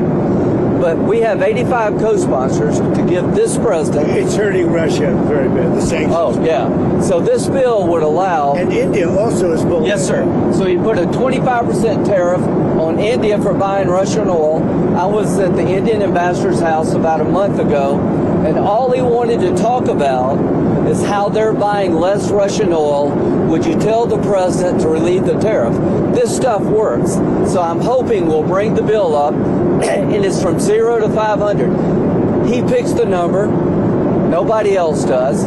But if you're buying cheap Russian oil, keeping Putin's war machine going, we're trying to give the president the ability to make that a hard choice by tariffs.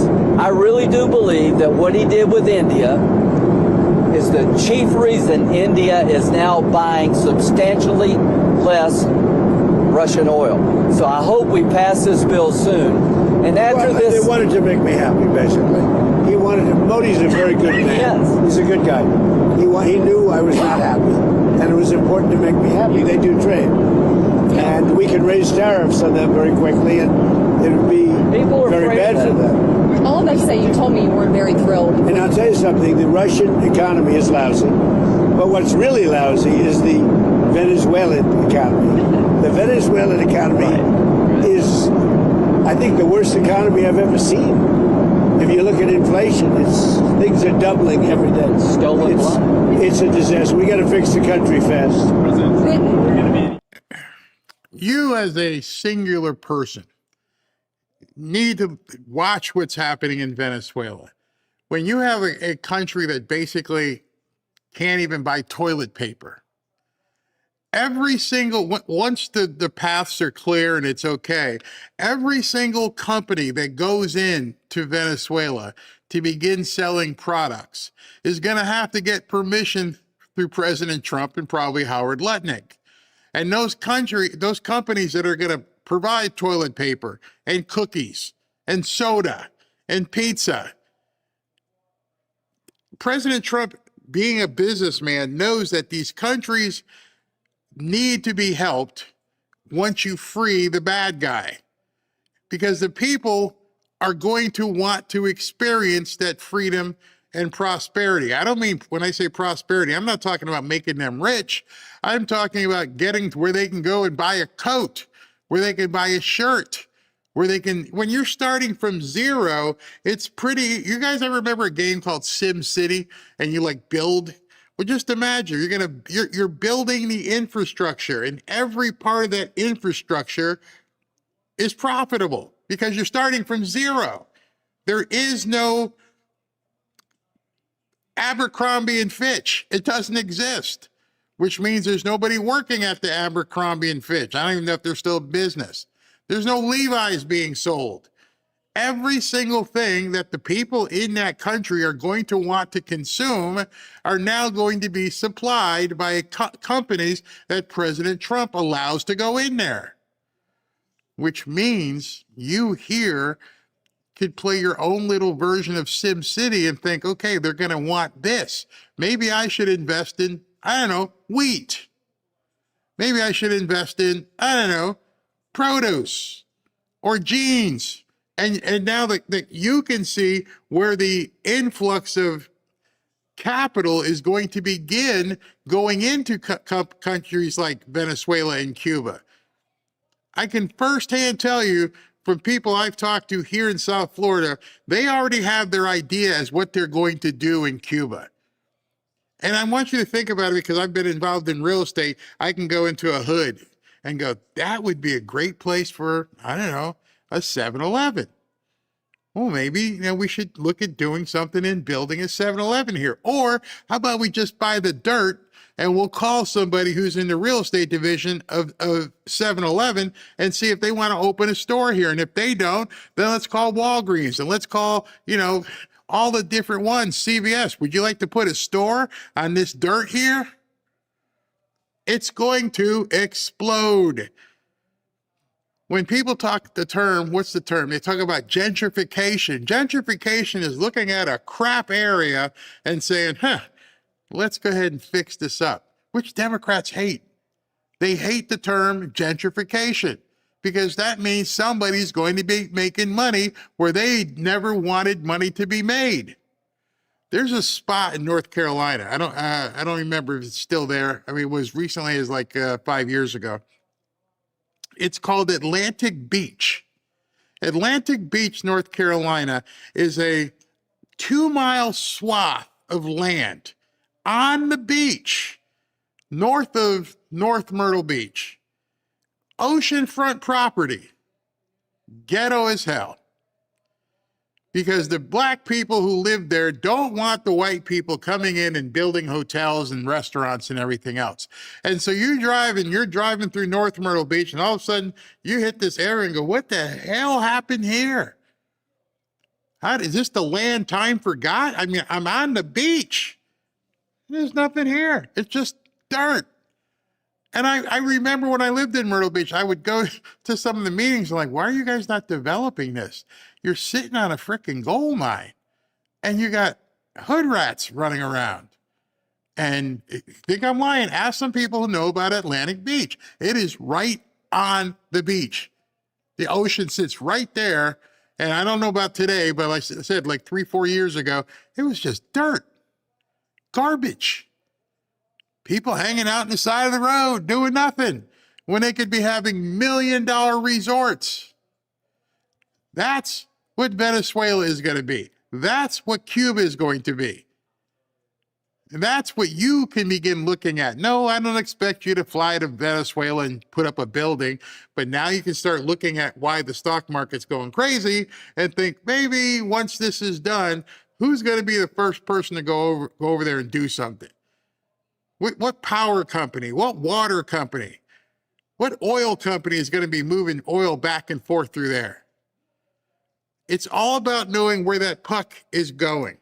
Or you said the oil companies are going there. Are there any other companies that you've talked to about dealing with Venezuela? Maybe Mr. Ludwig could talk about that. Are there any other corporations, entities outside outside of the oil business. Well, the oil business, yes, but outside, yes. Howard, you want to? You have steel, you have minerals, right? All the critical minerals. They have a great mining history that's gone rusty. So steel, aluminum, minerals, I mean, this is all, it's a rich. It was once upon a time one of the great economies and cultures of the world, and it was destroyed, and now President Trump is going to fix it and bring it back for the Venezuela. But it's not easy. It's really gone bad. But it's got potential. What? Maybe any rare earth minerals? They have rare earth, but everybody has rare earth. Rare earth is not rare. What's rare is the processing. We're doing processing plants all over. There's no such thing as rare earth. The rare earth is everywhere. What isn't everywhere is the processing of rare earth, and we have a lot of places going up right now. One thing we haven't heard you specifically react to is the Minnesota fraud that we've seen play out. Well, it just doesn't get worse. I'd reacted. All right, so before he gets into Minnesota, because at the time he was flying, I don't know if he knew what was about to happen with Tim Walz. Maybe he did. But I did want to show you something, because I tell you my anecdotes and my own personal stories. Janet says she lives in Atlantic Beach. She says it's been that way forever. It will be that way forever until people wake up. It's the most beautiful piece of land, about a mile or so, that you'd ever want to see on a beach, and it's garbage and there's just nothing there. And you got these three guys sitting here talking big, giant smiles on their face. And he just mentioned to you, we got to get aluminum, we got to do this, we got to put this. Those are all things you can invest in. Just like we knew about silver a year ago. And right now, silver, what's silver at right now? Silver is really bad for the bankers. Silver is over $76 an ounce. When I first started talking to you guys about it, it was like sub 20. So it's tripled. Just telling you. So all this stuff that you're seeing three guys there, two of which are huge business persons. I don't know what Lindsay's background is economically, but they're like, oh, this is going to be fantastic. That's why they're all smiles, because it has to evolve. There's no ifs, ands, or buts about it. It's going to happen, and when it happens, those people are going to just love it. It's almost not even believable. This very stupid, low IQ governor, he's a very stupid man, because, I had a campaign against him with JD, and he's a stupid man, and he's a corrupt politician, and the Somalians are ripping off our country to the tune of, looks like $19 billion, but that's only what they can find. So usually when you're looking at 19, that would mean it could be 50, but the numbers are astronomical. Think of it. They have a dead country. They don't have government. They don't have anything. They don't have a military. All they do is run around shooting people and trying to capture ships. You know, we don't let them take ships anymore. You know why? We use the same exact missile on them that we use on the drug carriers, and it's very effective. So, you notice there's nobody capturing ships anymore? Because as they head out to go capture the ship, and the ship doesn't want to fire back because it's very flammable stuff in many cases. And the insurance companies don't want, because they built $1 billion ship, and they don't want anybody firing rockets into the ship. But we're hitting them so hard, and it's very similar. Same missile system. It's called Deadly Accurate. And do you notice that ships aren't being taken anymore? The pirates are. That's right. I hadn't thought about that. The pirates aren't. Well, no Somali pirates. It's actually very easy. They head out. We say, guess what? There's pirates. That's the end of the pirates. The shipping business is coming back because, see, these are little things that we're doing, and I'm doing it not just for American ships. I'm doing it worldwide because we don't want ships taken by Somalia pirates. But what they are doing is they're stealing money from the American taxpayer. And every one of them should be forced to leave this country, including Ilhan Omar, who's a total... Ooh, Ilhan, pack your shit. Crook. And she's one of the leaders of it. Not the only, because she's not that smart. But think of it. $19 billion at least they've stolen from Minnesota and from the United States. It's actually more from the United States because Minnesota puts in, and we're not going to pay it anymore. We're going to have Waltz go pay. We're not going to pay them, and we're not going to pay California, and we're not going to pay Illinois with that big slob of a governor that they have that doesn't want. You know, we brought down crime by 25%. He didn't do anything. He's not doing anything. But they want us to leave. He had a day where they had 17 murders not too long ago. 17 murders and 77 people shot. But 17 died. And then he talks about, we can handle it. He can't handle it. But we pull back and we'll go in at the appropriate time. But we're the ones that brought the crime down. We brought it down 20%. They didn't bring it down. Pritzker didn't bring it down. Same thing with Gavin Newsom. If we didn't go in to Los Angeles 7 months ago when they had the riots, even the police commissioner, the head of police, said if we didn't have the federal government go in, we would have lost total control of the city of Los Angeles, and they would have had to cancel the Olympics. Speaking of Los Angeles, the National Guard, you pulled out the National Guard out of Portland. We did. In Los Angeles. And you know what? You know that Portland, we got it down to almost no crime. Do you know that? But we pulled it out. We had a Supreme Court decision. We can go back. We're allowed to go back in. But we'll go back in when the crime starts. Look, the crime will soon start because they now know that we're out. And at the appropriate time, we'll go back in. And we may, if we're allowed to, the most powerful thing we haven't used, the Insurrection Act. He just said it. The Insurrection Act. Right now, if I was Gavin Newsom or J.B. Pritzker or some of these idiots, he's got that tool in his back pocket. Right now, it's probably a leveraging tool that he could use to get them to do what they want. But if they don't do what he wants, number one, you're not getting any money. So you're going to probably try and sue. But with everything we've seen just in the last 3 or 4 days, I wouldn't want to be in his way if I was Pritzker or Newsom. You can scream to the media and you can do all that you want, but when he does, and he's obviously letting the soft disclosure here, it's coming. I don't know how many times I've actually heard him say the words Insurrection Act. He just said it. And I'm sure the people here on the plane don't have any clue, these reporters. You're considering using the Insurrection Act? I've always considered it, but we haven't needed it anywhere. 48% of the presidents of this country have used it. Bush used it, I think, 22 times or something. You know that, right? I mean, Bush the elder. And what are your short-term, next 2 weeks, what do you need from Delcy Rodriguez? You've threatened Delcy. Total access. Okay, before he gets into Delcy Rodriguez, who is the acting charge of Venezuela, you are a reporter. You have the opportunity to ask the President of the United States a question. He drops a biscuit like that about the Insurrection Act, and you don't even follow up. You don't even say anything. That tells you how they've been giving their marching orders. Don't go there.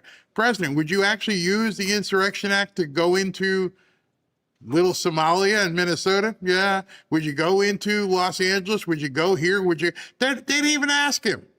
It's like he never even said it. I'm going to use the Insurrection Act if you make me. Don't make me. And they didn't even. This is why people don't know. This is why people don't understand what's happening, because they're relying on the media and they're relying on people on X, and they're not listening to what he says. It's almost like a technique that they use is to just tell you what they think he said, or tell you because you're not watching, here's what happened. Did he say anything else? Nope. He didn't mention the Insurrection Act. Complete omission. It's not on NBC, not on CNN, not on CBS, not on MS Now. Nobody's talking on those channels about the Insurrection Act, and you just had an exchange with him. So it's coming. We need total access. We need access to the oil and to other things in their country that allow us to rebuild their country. What other things? A lot of things. Roads that aren't built, bridges that are falling down. Yeah, bridges that are falling down, nobody can go anywhere. And on Greenland, With Greenland now? Yeah, on Greenland. How did we come up to Greenland? So, do you expect to take an action against Greenland? Well, I don't want to talk about Greenland. Let's talk about Venezuela, Russia, Ukraine, and we'll worry about Greenland in about 2 months. Okay, it's January 5th. He just told us, check back with me around March, and we'll talk about Greenland. Greenland. Whoa. What were you guys laughing at? What in the hell, Mr. President, what's so funny? And why am I checking back if you're not doing anything with Greenland? Unless, of course, you got something planned for Greenland. That was, I've known some mobsters in my life. If I got that kind of reaction from, oh no, they're about to whack somebody, aren't they? Sorry about your luck, man. They laughed at you. Hey, what about, Luigi?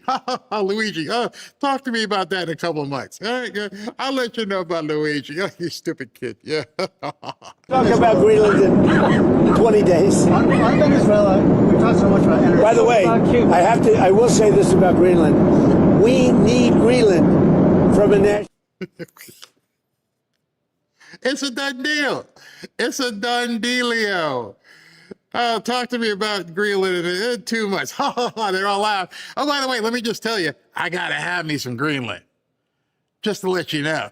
All right, so if you're telling me to check back with you in 2 months, and then you say, I got to have me some Greenland, pretty much, if you're a walking, talking reporter, you should be writing down, oh shit, he's taking Greenland. Or at least he's making inferences so that people will negotiate. He stopped. Wait a second. Let me just tell you, I got to have Greenland. Security situation. It's so strategic. Right now, Greenland is covered with Russian and Chinese ships all over the place. We need Greenland from the standpoint of national security. And Denmark is not going to be able to do it, I can tell you. Take your pen, write a note. Greenland is in the Western Hemisphere, and we're about to take it. One way or the other. Through negotiation, or if we got to take it, we're going to take Greenland. He just said it, not me. Nobody can say, hey, Bear, you're just making stuff. I didn't make it up. I'm looking at his face. I'm looking at the other two guys laughing. Check back with me in 2 months. Oh, by the way, I got to have it. Well, then you're going to take it. If you have to have it, If it's a matter of national security and you want me to check back in 2 months, then you're pretty much telling me, oh yeah, we're taking it. It's ours. They won't report that. So unless you saw that exchange yourself, you'd never know what's coming. That's what I mean, listen, but not just listen, look at the people's faces. Anybody in the chat right now think that Greenland's not getting taken or given? I mean, they could always say, yeah, we'll just become the 52nd state or some sort of territory. But anybody look at him talking, think it's not coming? No, you can't possibly have looked at that man just talk, who stopped the reporter and like, yeah, I gotta have it. It's national security. This is why the press sucks, because unless you've seen this interview, unless you pause it and say, what did he just say? The reporters are never going to talk about it. I've got Fox on here and it's on a loop and it's like Maduro 24/7. Nobody said anything about Greenland. Nobody. You know what Denmark did recently to boost up security in Greenland? They added one more dog sled. It's true. They thought that was a great move. What would the justification be for a claim to Greenland? What would the justification? Oh, I don't want to talk about Greenland now. I just say this. We need Greenland from the standpoint of national security. And the European Union needs us to have it, and they know that. I think there's some confusion about operation in Venezuela will affect your relationship with Xi Jinping in China. No, I don't think so. I have a very good relationship. We have the power of tariffs, and he has other powers on us. Are you still planning to travel to see him in April? Yeah, I'll be going in April. I think there's some confusion from Americans and maybe the community in the world when it comes to what you said about Rodriguez earlier today in a phone interview. You said that she would face the same fate, if not worse, than Maduro. But it sounds like you're talking to her on the phone and wanting to work with her. My people are just the same thing. Are considering her in power. Can you just clarify where you stand on Delcy Rodriguez right now being in I don't have to tell you. I just say that she will face a situation probably worse than Maduro. Because, Maduro gave up immediately. So she could also He raised his hand, he gave up. And he did the right thing, but he gave up. So we were so effective, and it was so fast and violent. It was very violent, but we were so effective. He raised his hands, he gave up. What was the most violent moment? What's worse than being snatched out of your bed with your wife, flown to New York City, shackled, put in a jail cell where you're never going to see the sun again? What's worse than that? Did he just tell the woman in Venezuela, we'll just take you out? I mean, he didn't say those words, but she could face a fate worse than him. What's worse? You can fill in the blank all you want. To me, worse means I don't even get to go to jail. I get the express route to the bottom of the ocean. You're going to face a fate worse than him if you don't do what I'm telling you. Which also, I'm not in the military, full disclaimer, what probably tells me there's some people still there. And I don't just mean on the boats. I mean, like, there's probably some Delta guys waiting for the signal when he, quote, as he said, unleash hell. I don't know. I don't know how military operations work, but I would think right now whatever Venezuelan military is there is trying to figure out what they can and can't do, and they don't even know who's still watching them, which must be terrifying, especially when he says you're going to meet a fate worse than him. Don't F around. I don't want to tell you. There were some bad moments, but there were some very violent moments. I don't want to tell you. Did you get a briefing at all of Maduro's first night in U.S. custody, and what can you tell us? I have a total briefing on every aspect of it, but I don't think it's appropriate to talk to the press about it. You'll find out. When it comes to him in court tomorrow, I mean, what's the end game here with Maduro? Does he just rot in a U.S. prison? We're just going to go through a slog of a trial. The judge is very respected, Judge Hellerstein. He's a highly respected judge. We'll see how we do. The case it's infallible. people are so happy with what we've done. You know, you go down to Miami, you go down to a lot of places, and they're all dancing in the streets of this country. Now, he was a rough man, killed millions of people. He killed millions and millions of people. After he stands Can trial, I just say something? We got that. This is a good thing, not a bad thing. President Biden put a $25 billion bounty on the guy's head. Why? Because he was a horrible criminal, murderer, poisoning our people. Every administration has been saying he's a threat to our country. He's a bad guy. This is the first guy that's actually done something about it. Here's the story for me. He could be in Turkey today, but he's in New York. So if you tell people in Cuba, you need to stop being a communist dictatorship threatening America, you should go somewhere else. You better take the offer. Maduro has nobody to blame but himself. He gave him a way out. He chose to defy Trump and the U.S. military, and his ass is in jail where he deserves to be, and every president has said the same thing, but he didn't. You know, one of the things that is happening, and I think you see it all the time, Howard, you've seen it, that Cuba is ready to fall. You know? Yes. Cuba looks like it's ready to fall. I don't know if they're going to hold out. But Cuba now has no income. They got all of their income from Venezuela, from the Venezuelan oil. They're not getting any of it. And Cuba literally is ready to fall. And you have a lot of great Cuban Americans that are going to be very happy about this. Marco Rubio has really had your ear, it seems, throughout this. She couldn't wait to ask her question. The president of the United States just said, yeah, Cuba's going down. And it was like she was listening into the ear of a producer, or she had something that she already planned. They don't care about what he says, only what they need to ask so they can put a soundbite on television.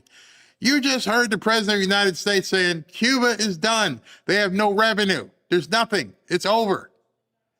It's like watching, like Robin has me here watering the plants. If I wasn't watering the plants, it's just going to die. There's nothing to sustain it. What's your next question? Hey, Marco Rubio, you're an idiot. You're an absolute idiot. Entire process. I know that the Vice President Vance was just down the street when this whole operation was playing out, but would you say that Marco Rubio has your ear more than the Vice President right now? No, they both do. No. JD's very smart, doing a great job, and so is Mark. No, both. It sounds like I would say equal. The go-to, and you were just talking about Cuba and what could come next there.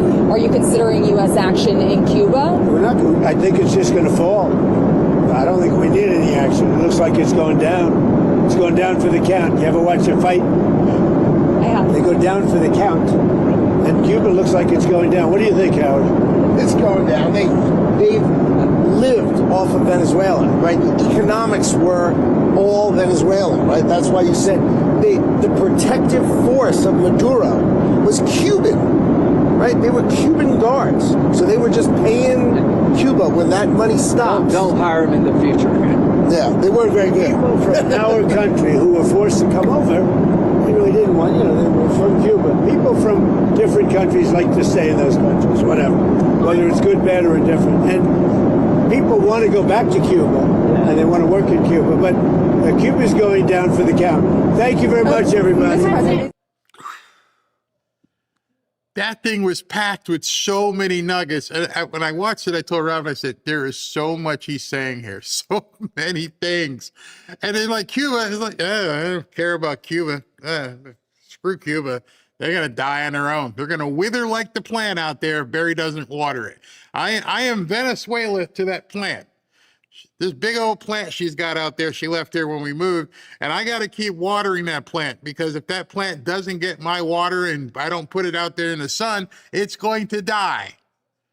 Cuba right now is that plant without me. They have no revenue. Imagine you're the dictator of a country and you're like, what do we got left? Ooh, yeah. Do we need to call Donnie? You better call him soon. He's not going to have to invade. He's not going to have to extract you. There's only so long you can last with the money you have. And I'm sure you're not going to want to use your own money. So see, Lindsay gave something away. A lot of us knew it, but he gave something away. Hey, Maduro, fly away, get all your money, keep it. Just be, go in exile. You'll be a billionaire someplace. You just can't be here. And Maduro beat his chest and said, I'm not going, and you're a coward. You can't come get me. Okay. Right now, the chalet in Switzerland probably looks pretty good. But too late, because they all froze your money. I don't think, do I have that? I don't know if I have that article, but they froze all of Maduro's money in Switzerland. Just like that. Done. Done. Cuba, you're on the clock, bro. Whatever Castro brother left or whatever, you're on the clock. There's nothing left for you. So it's January 5th. We should be hearing from Cuba in about 2 months too. And that's going to go fast. That will go very, very fast. There's a couple more questions, even though he said thank you. Is Elon Musk back in the fold? You had dinner with him last night at Mar-a-Lago. Elon's great. I say about Elon, he's 80% super genius and 20% he makes mistakes. But he's a good guy. He's a well-meaning person. Can I ask you about one more thing that I've been wanting to ask you the last couple of days? You said that you were very... He's got a lot of questions. I do have a lot of questions. Tell him who you're with. Go ahead. I'm with News Nation. My name's Libby D. Thanks.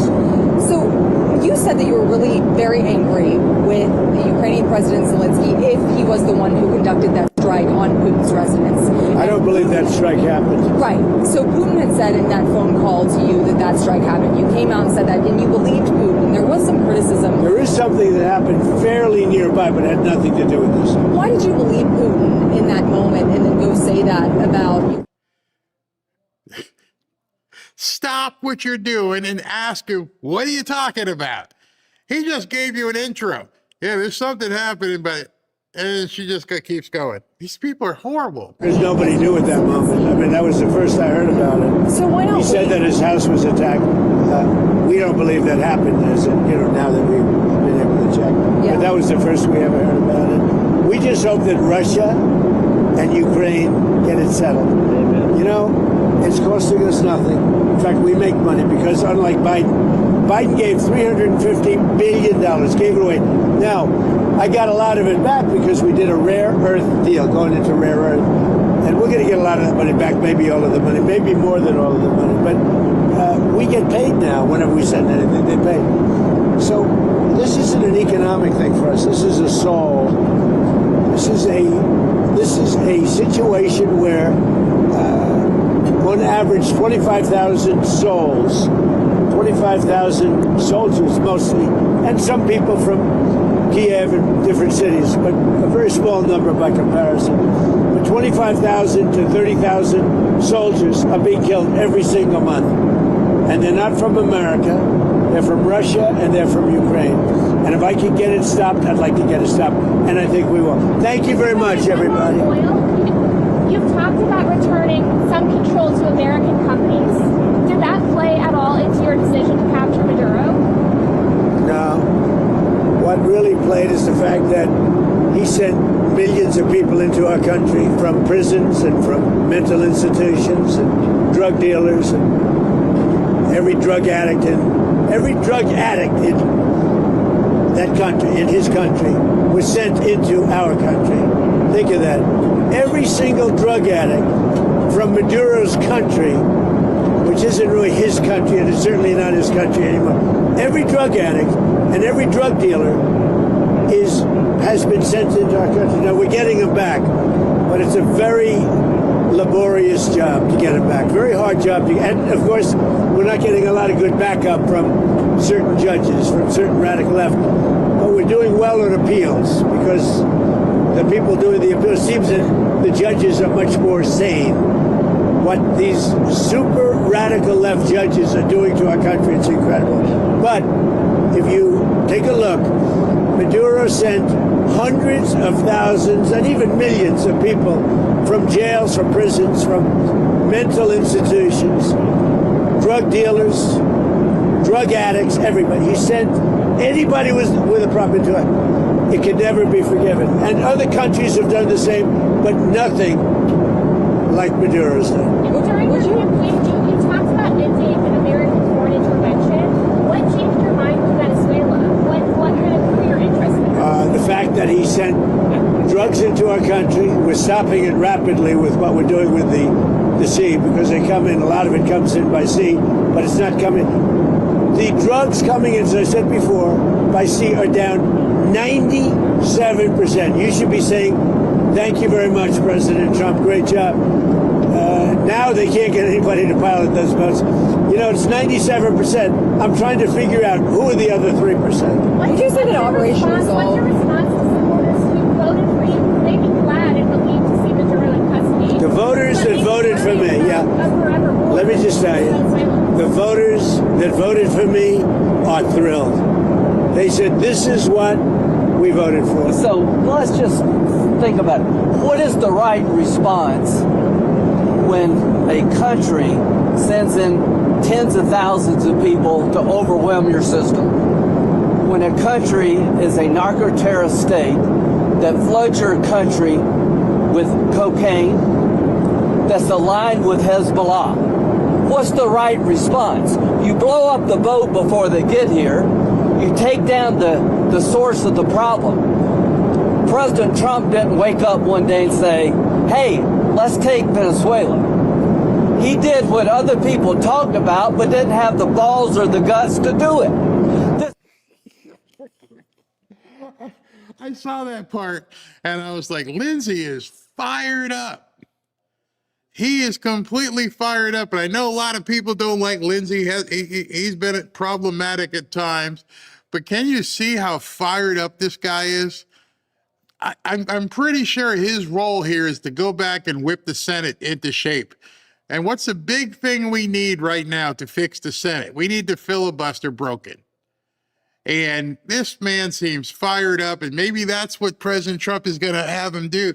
Maybe he's going to be the catalyst for going in and getting the filibuster destroyed. This is a good thing. This is not interventionism. This is making America safer. We're going to be more prosperous because of the business deals. There are going to be Americans alive today because he shut down a narco-terrorist state called Venezuela. This is a good thing, not a bad thing. You see, I almost feel, no, not almost, I do feel that is something that scares people.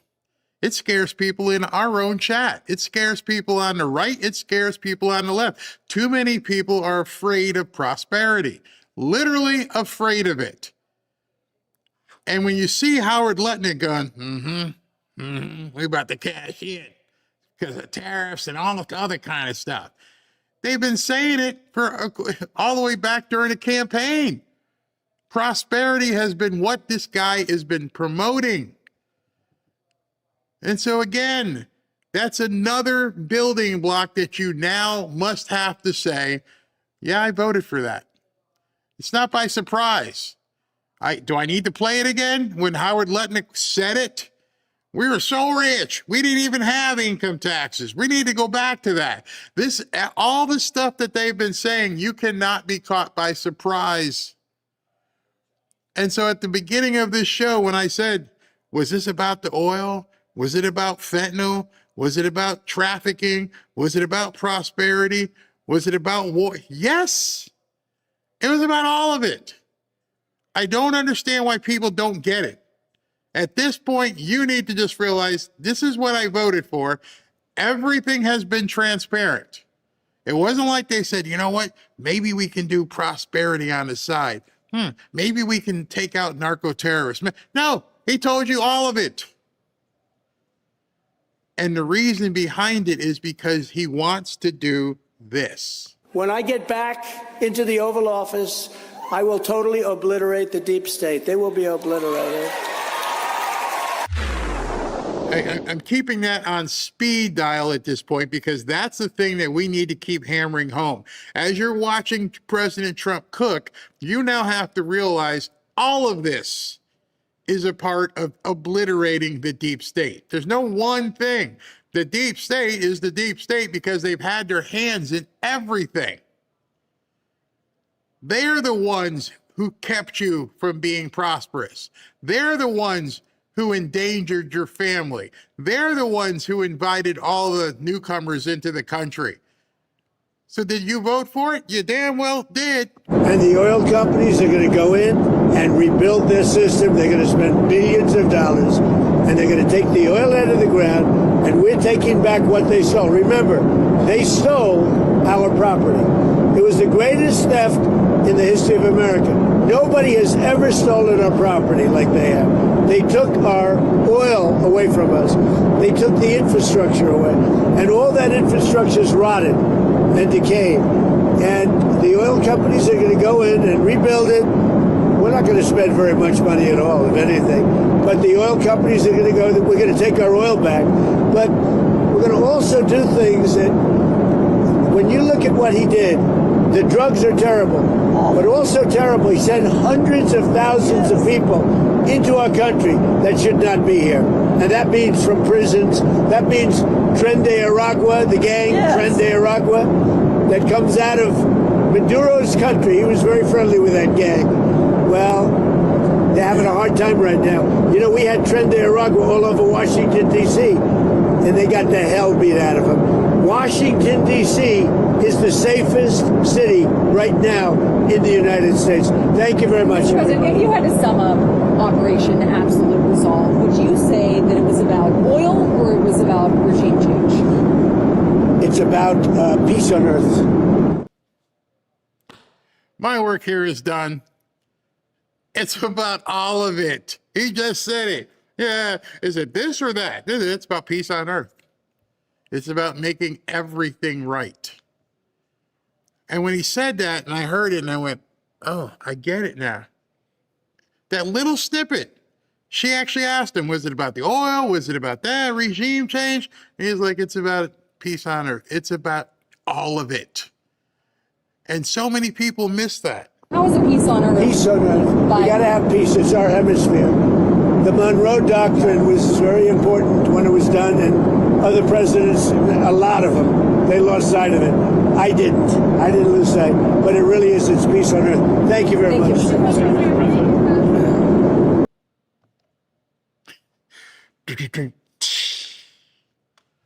I've never seen him do that many. Okay, because, hey, last question. Oh, I got to go. And he kept going. And that was the best finish. That was the curtain call right there. Was it about the oil? Is it about regime change? It's about all of it, baby. It's about all of it.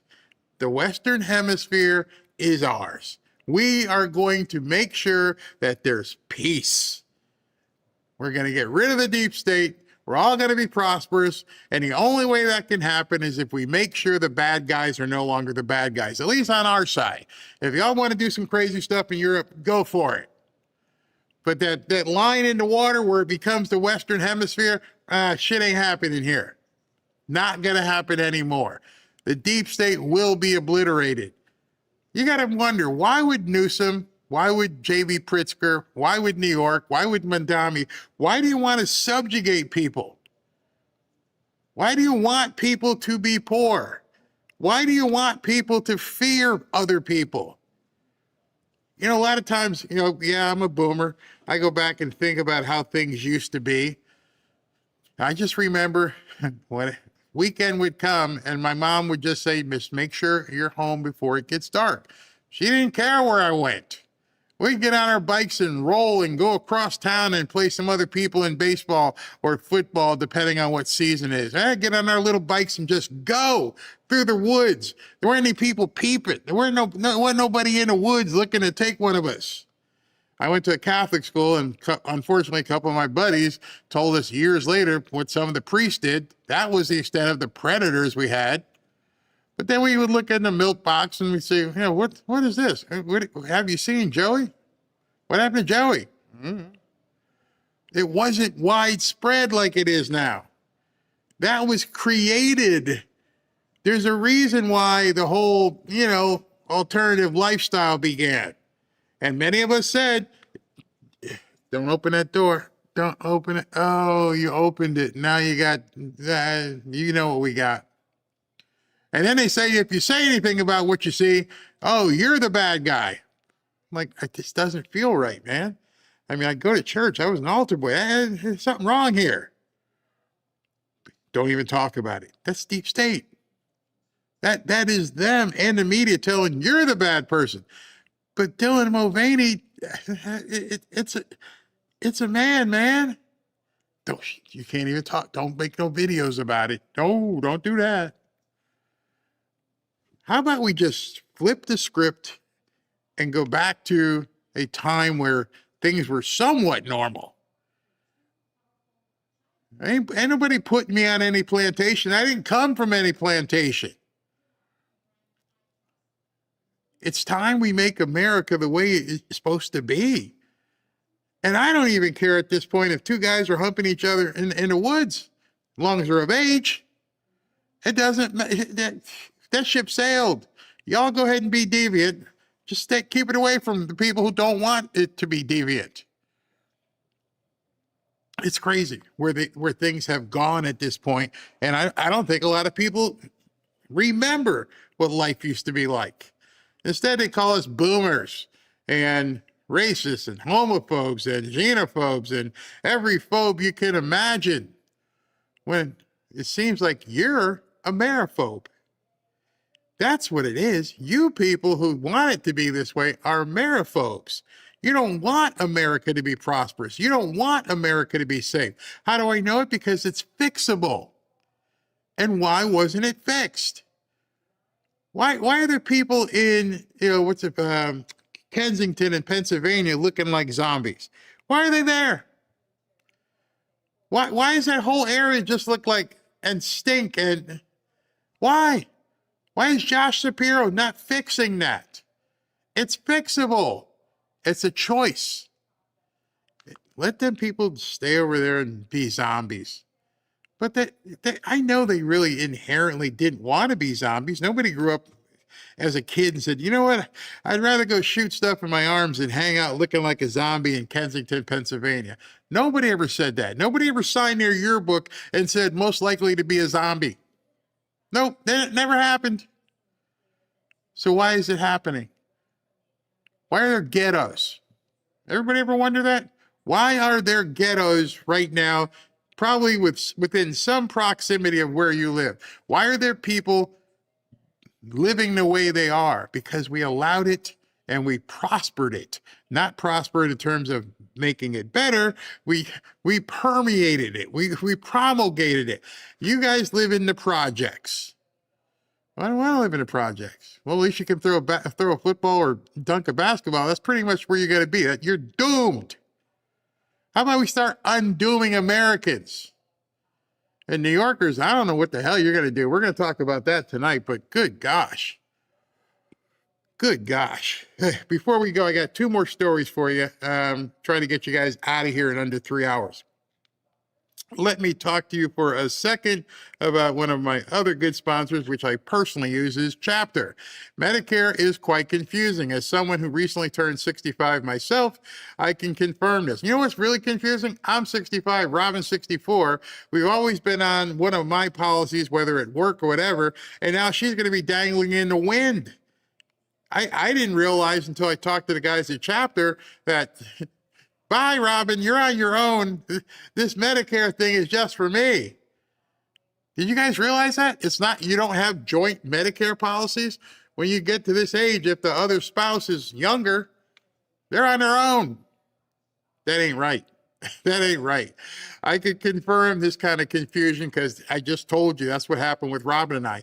Keeping track of enrollment periods, understanding all of your options, understanding what can happen with your spouse, and making sure you're on the right plan takes too much time and energy. And between Medicare scams, corrupt agents, and bloated insurance companies, it's easy to make mistakes that can cost you thousands.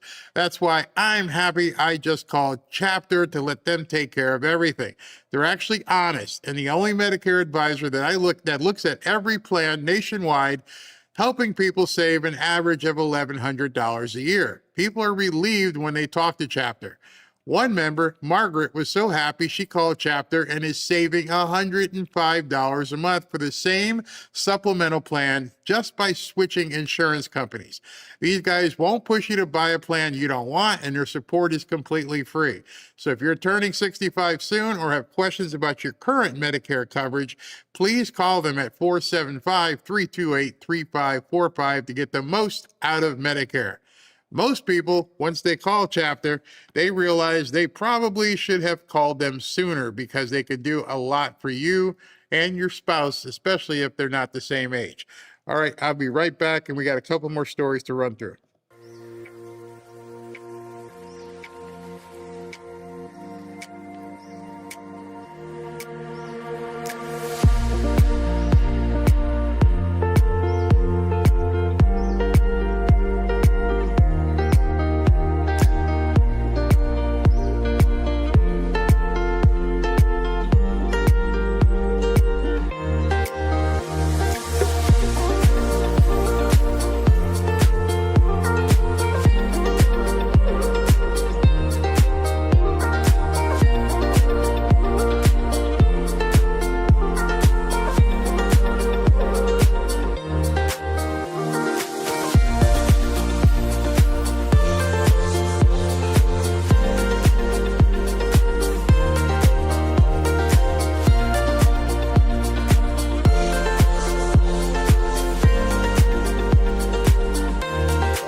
Welcome back to Fanfare with Barry Cunningham. Something happened yesterday that I bet you nobody told you about.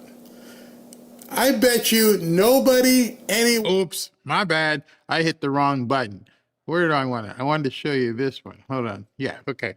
Sorry, my fault. Have major breaking political news out of St. Paul, Minneapolis, Minnesota. Tim Walz will not seek re-election as governor, and what a fall from grace this has been for him. You might recall in the spring of 2023, he pushed through several progressive ideas to the state legislature that caught the attention of Barack Obama, who went to Twitter to give his endorsement for the programs, which eventually caught the attention of people like Kamala Harris, who chose him to be her running mate as the vice president. Introduced in Chicago at the convention in August of last year, a debate that was an absolute disaster with J.D. Vance at one point called himself a knucklehead. But after reportedly billions of dollars have been stolen from taxpayers, by way of the state of Minnesota, Tim Walz says he will not seek a third term. What a remarkable 2 years in the national spotlight has been for him, Dana. And Walz hit Trump in his announcement. He said Donald Trump and his allies in Washington, in St. Paul, and online want to make our state a colder, meaner place. They want to poison our people against each other by attacking our neighbors. And ultimately, they want to take away much of what makes Minnesota the best place in America to raise a family. Now, okay, what else has been happening in this last month? Well, you have the discovery that there has been incredible amounts of fraud, and I think 98% of the people arrested are Somalis who are immigrants there in the state that were taking COVID funds and basically and Medicaid funds and stealing them from the American people under his watch. Or his lack of watch. Now, remember, Kamala Harris chooses him as the vice presidential choice, partly because he couldn't conceivably upstage her. She says in her book that she didn't want to go with Josh Shapiro of Pennsylvania, who because he was Jewish. She actually says this, okay? And then she goes with Tim Walz, and he was a disaster from beginning to end. He also has a lot of confidence in himself, but I think that it was very clear to him after he had some discussions over the weekend that he would lose. He was a drag on the Democratic Party nationally, and the best thing that he could have done for the party, actually, and probably for him and his family, is to take this action today, which is to decide not to run for re-election. So the initial reporting suggests $1 billion has been stolen. Since then, that number's gone higher. It's higher. How high, we don't know where it ends. And there are suggestions that it could be similar in other states. Similar in other states. So Tampon Timmy decides to take the off-ramp. Tampon Timmy decides that he's going to not run for re-election. Well, the election is probably not until November, but in the interim, he's going to stay on as governor. That ain't going to happen. It's only a matter of time before we see Tim Walz actually resign. He just has to figure out how he's going to have his parachute, what he's going to do to make it good for him. This thing is probably going to land he and others in jail. I would not be surprised if we saw this guy actually get arrested. Actually, I beg to differ. I don't think Tim Walz is going to get arrested. I don't think Tim Walz can do time. I think Tim Walz is going to turn state's evidence. I think Tim Walz will end up being a stool pigeon. If what President Trump has been posting, if you guys were seeing some of the stuff he's been posting, President Trump has actually alluded to the fact that Tim Walz was in on the unaliving of that Democrat Minnesota politician who sniffed out the fraud. You remember that? They kind of swept that under the rug. Nobody wants to talk about that anymore. But a woman and another guy, I think were two of them, were killed, and they voted against some of the stuff that Walz was doing. And President Trump, with his megaphone, came out and said, in no uncertain terms, that Tim Walz had something to do with it. And Tim Walz reacted, I think it was Saturday or Sunday, by saying, oh, he's being, all the stuff they do when they deflect. And then the very next day, he says, I'm not running anymore. What happened between the time that President Trump posted the video and said you were involved in it to you this morning going, I'm done? That's what people need to be asking. People need to be asking what exactly it is that you're running away from. If it's the grift, if it's the fraud, it's too late. So if you're hoping that Amy Klobuchar or somebody else could step in and save Minnesota, it's too late. You should have done this sooner, way before Nick Shirley showed up and was showing everybody what was going on in Minnesota. Now, I'm going to say something that I don't want to piss you off, but now does it start making more sense that this thing was somehow a plan? You still think that a 23-year-old YouTuber just showed up in Minnesota and just went to a couple of addresses and just dropped that? I'm thinking we're looking at a huge, huge plan to get this guy out, to get him talking, not to get him in jail, because all roads are going to lead back to Kamala and probably Biden and other people. This is too big. Let me prove it to you. From what you've seen of Tim Walz, does he look like the kind of guy that could mastermind a multi-billion-dollar fraud? Does he come across as Lex Luthor, that he could come up with this kind of a plan? Nah. There's people behind the scenes. Again, why am I saying this? Why does it matter to me in thinking that this is a much bigger thing than just Tim Walz? Because the largesse of the number. When President Trump on the airplane said, I think it could be close to 50 billion, that's way, way bigger than Tim Walz. Where did that money go? These Somalians don't look like they're, sitting on $50 billion. Could perhaps that money and the money from California and the money from Illinois, could that money be going to fund other illicit activities.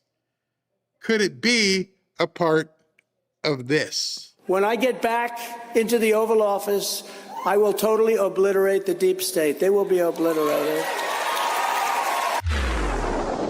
At this point, I think we have to begin looking at this thing with that as the primary lens. We need to be looking, oh, Tim Walz is not resigning. Tim Walz isn't going to go for re-election. Oh, they found $50 billion in fraud. Well, that's probably deep state. That guy doesn't look like a criminal mastermind. We've heard him do his speeches. He ain't got it. I've seen his daughter talk. We've seen his wife. Turn the page. No way. No way that guy orchestrated that. Take your office, shut the hell up, kiss up the Somalis, and make sure you got my money. Gavin Newsom seems a little bit more intelligent, but he doesn't seem like he's the type of guy who could orchestrate a $1 billion fraud. So now me personally, you can do what you want. I personally am now going to start looking at everything through the lens of that President Trump does as the means to take down the deep state.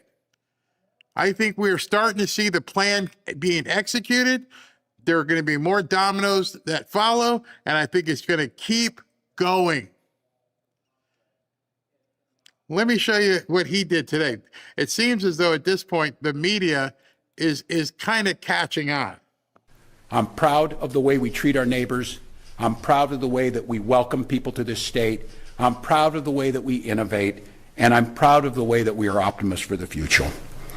No one's taking this away from us. Not the fraudsters, certainly not this president, not on my watch.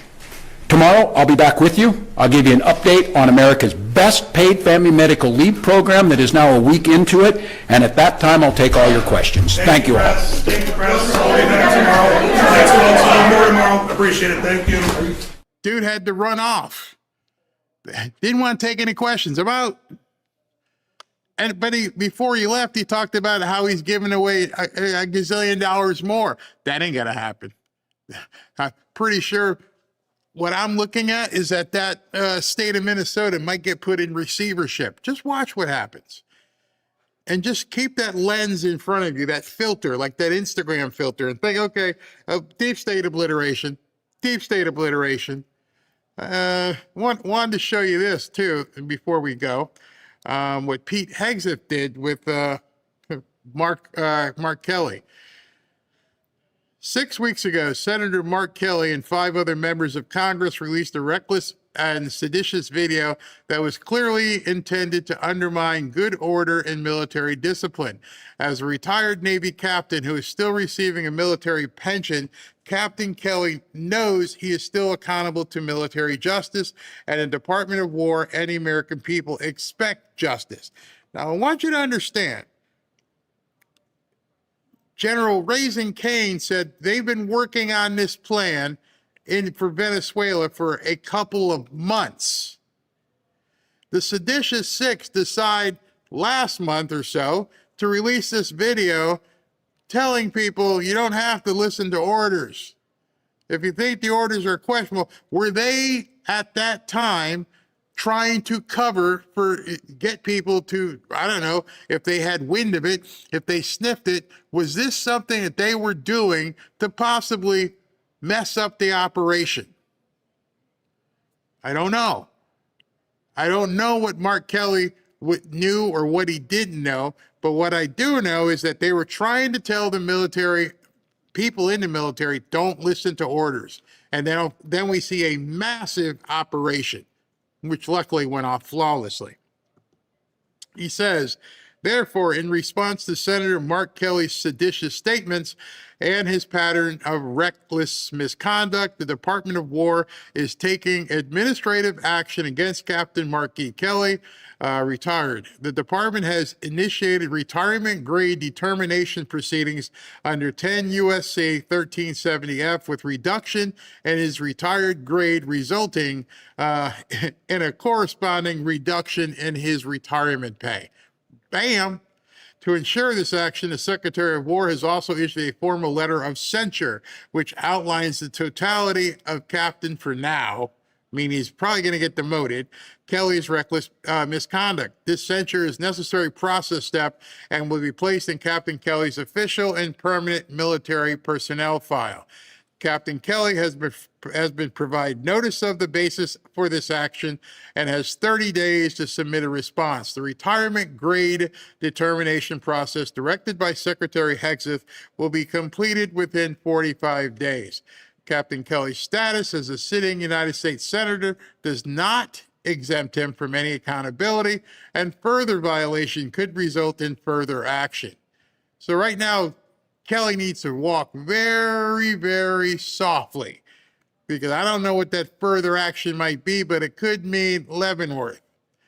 These actions are based on Captain Kelly's public statements from June through December, in which he characterized lawful military operations as illegal and counseled members of the armed forces to refuse lawful orders. This conduct was seditious in nature and violated Articles 133 and 134 of the Uniform Code of Military Justice, to which Captain Kelly remains subject as a retired officer receiving pay.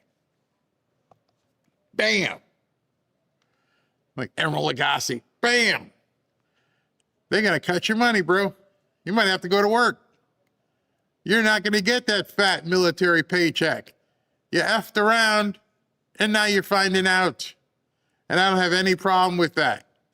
That is what this administration is going to do. They are not taking crap from anybody. Anybody. Bada bing, bada boom, says Michael. Kelly thought he was untouchable. FAFO. Oh, all of them. What was this one? Where's it? Barry, when you played the Governor Waltz clip, the audio was normal. Then it got very distorted. Did you turn up the audio level? Nope. It was a bad clip. Sorry about that. She says, I knew that scumbag. Whew, yeah, exactly. Oh, it's so funny. Hey, SV, you're back. No kings unless he is an authoritarian dictator who murders and traffics drugs. Exactly. What happened to Kelly getting court-martialed? They said further action, so perhaps that is where they're going. The voting machines came from Venezuela. Could there be financial ties to Democrats too? Of course. I think, of course, there is so much right now that is going on behind the scenes that we don't even know. We have no clue what kind of digging is going on. And look how fast this Tim Waltz thing happened. It went from Nick Shirley's video basically showing people a whole bunch of stuff, not telling you, showing you, people digging, other young YouTubers out there doing the same thing. Less than 2 weeks, it went from the first video to him not running for governor again. That's how fast that moved. So it's not far-fetched to think other things are about to happen, especially when you just keep it in your mind. If you keep it in the forefront of your mind that he's out there to obliterate the deep state, and all of it is on the clipboard. No more can we say, is it the fentanyl? Is it the cocaine? Is it the trafficking? Is it Epstein? Is it X, Y? No, it's all of it. Every single bit of it is a part of what he wants to have done. And when you look at it with that lens, as I said, then it'll become a lot clearer. Like, oh, yeah, it's not one or the other. He just said it on the plane. Is it this or that? It's I want world peace. When he said that, I almost cracked that. I want world peace. Okay. If I was anybody in the deep state, I would be freaking out right now. Good luck, people. Good friggin' luck. If you've crossed this guy or if you've broken the law and he knows about it, might be time to head for the hills. I mean, this could get absolutely crazy. All right, let me do super chat so I can get out of here and go have an early dinner, and then we'll get ready for tonight's show. Do I have this up here correctly? Which window is this? Just got to move it over real quick. All right, here we go. There we go. All right, Starfleet, thank you Pekovsky, Baba Vanga hadn't left the written prophecy, so people were using it for their purpose. Pekovsky, guess I guessed right. I can't see that name. Redeemed Patriot, Doctor, yeah, Redeemed Patriot for Bibles. Thank you very much. Oh, somebody asked Beth or Ashley about the Bible link. Yeah, it's all down right now. I am actually redoing the website. Should have that done in the next 2 days or so, and then everything will go back up. So I'm just in the process of just redoing it, and it'll go back up. Prokosky, as all, oh, wait a minute, I forget the one. Luminusi, thank you. Prokosky, as always, Barry speaks my language. Thank you. Macon Blanket, I believe since 2016. I don't like how he says some things, but I have never lost faith in what he does. Love to you all. Thank you very much. Let's see here. Hi, Barry and Fanfare family. Thank you very much. Prokosky again. Bear, are you picking up slack where the media lacked over? They look over everything. I mean, wait, what's this say? Oh, Hilton. Okay, that's a Hilton investigation. I don't know why they're even talking about that. Hilton investigation to independently owned hotel accused of not allowing, ICE agents weren't allowed in it. Interesting. Michael, is it true December 23rd, China and Russia took all the silver out of Venezuela? I hadn't heard that one. Did not hear that. We'll find out for sure. Grace, thank you. Anthony, Trump and his team have been planning this for years and grooming the next administration. I believe it. Pekovsky, draconian solutions are the best. They work. Stephen Anderson, Washington State started taxing precious metals January 1st by 10%. Oh my gosh. Oh my gosh. Grandma, let's go. Yes, exactly. Jackie McCormick, thank you for President Trump for everything you're doing. Thank you, Barry, for always breaking things down so we can understand it easier. Thank you very much. KPPK, I think it was okay to miss a turn. You gave Trump more time to put this together. I think that is ironic. It is.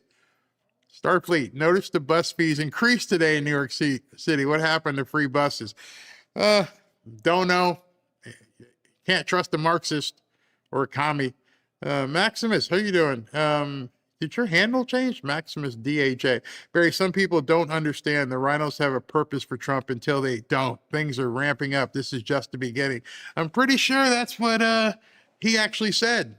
Yeah, you're absolutely right. Stay safe, Maximus. Chiosop, Trump golf course and resort to Cuba edition. Yeah, I could see that coming. What do we got? Now Trump's taking a swing at the guy from Colombia. They're replaying what he had on the airplane when he's like, not for long. Trump and Lindsay were talking before the election. Yeah, they were. Also, you notice Elon seems to be back as well. Remove dictators from South America will help investment there as well. Their people can stay and not migrate here. And that would be, like I said, that's a whole nother benefit of everything. They're showing Colombia. Oh, okay. Judy Branch, always enlightening to watch your show. Thank you. Thank you very much. And Beth Rodriguez, thank you. Redeemed Patriot, how many approximately 1 hour presidential interviews have you ever seen from Air Force One before? Nope. Haven't seen him. Haven't seen him at all. He's breaking the mold there. Fazul, I love when the boss drops comms. Outstanding. And he doesn't care about you hearing them too. But now I think we're seeing so many, you have to start wondering, okay, is that one a misdirection? Is he true about this one? But the posting of the video from January 5th, 2019, and then reposting it today, no coincidences. Brian Newland and Captain Mark Kelly is still subject to court-martial under the, yep, exactly. That's why I said, it said further action. That's exactly what I was thinking. Deidre Kruger, Barry, assume you've watched the voting rig videos. Yep. I'm going to talk to you about that tonight. Good point there. Good time to segue right from there, is because that's what we're going to talk about when I jump over the Rumble, because it's still not safe at this point to talk about it here on YouTube. So I will see you at 7 or 7:30. I haven't made up my mind yet, but thanks for tuning in, and hope you guys enjoyed it. Talk to you soon.